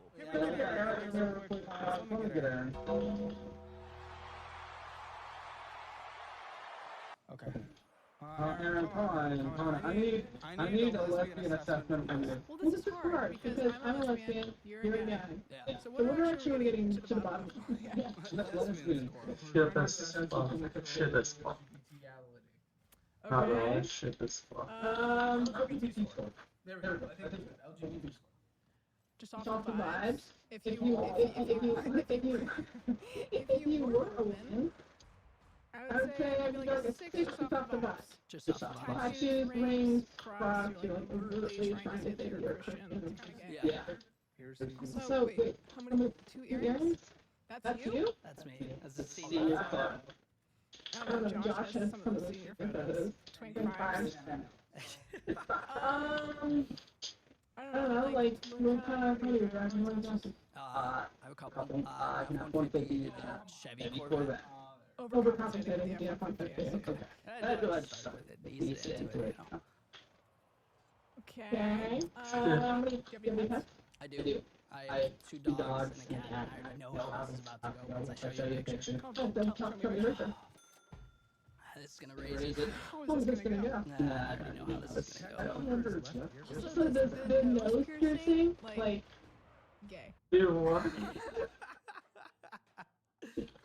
Yeah, that's cute. Oh, they're very cute. Yeah. About the cat. Toy Ozzy, Yorkie Poodle. Okay, Guido.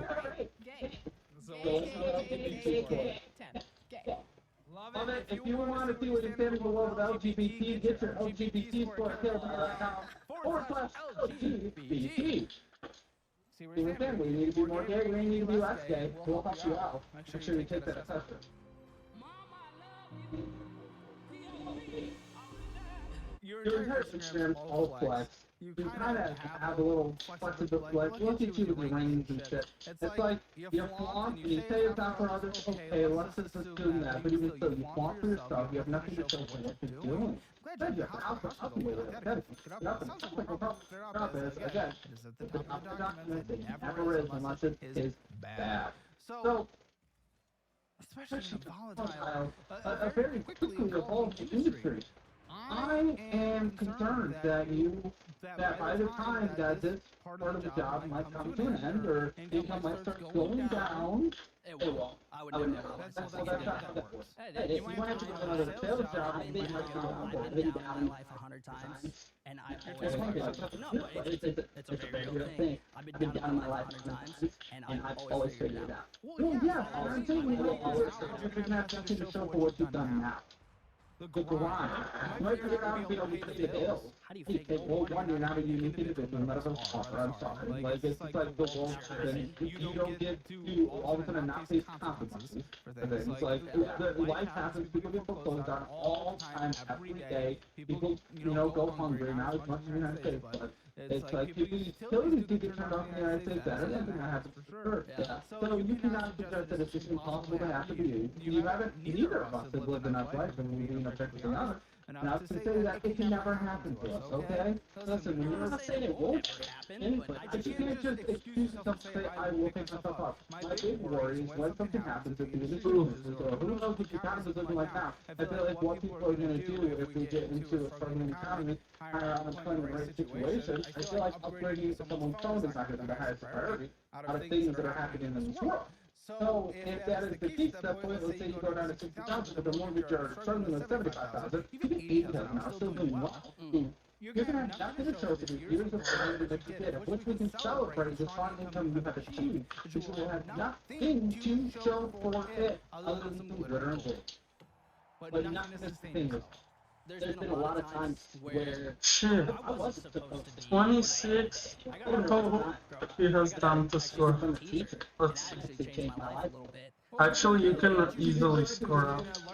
Go in 26. See? It's that easy. But now scoring 2 goals in 24 isn't so. That costed. That it cost me. After everything, I think it was about 2,200 for myself and I really made there as well. Yeah, listen, we know what your inflow is, and it is pretty darn good. What was your outflow though? Outflow for just everything. Outflow. What was your outflow? Spending outflow. When I was 21. Okay. I'm looking at. Ooh, I really don't know. You're not trying to spend your money. Go, shot. Just based on the life you live. Probably close to. I can see why I got 8. Cause this guy's on rank. Wait, no, I'm gonna stop. I'm sorry, Plat 2, almost Plat 3. Actually, that's basically where I was before, but whatever. I think I did good. We need to keep up the grind. See you guys later. Bye.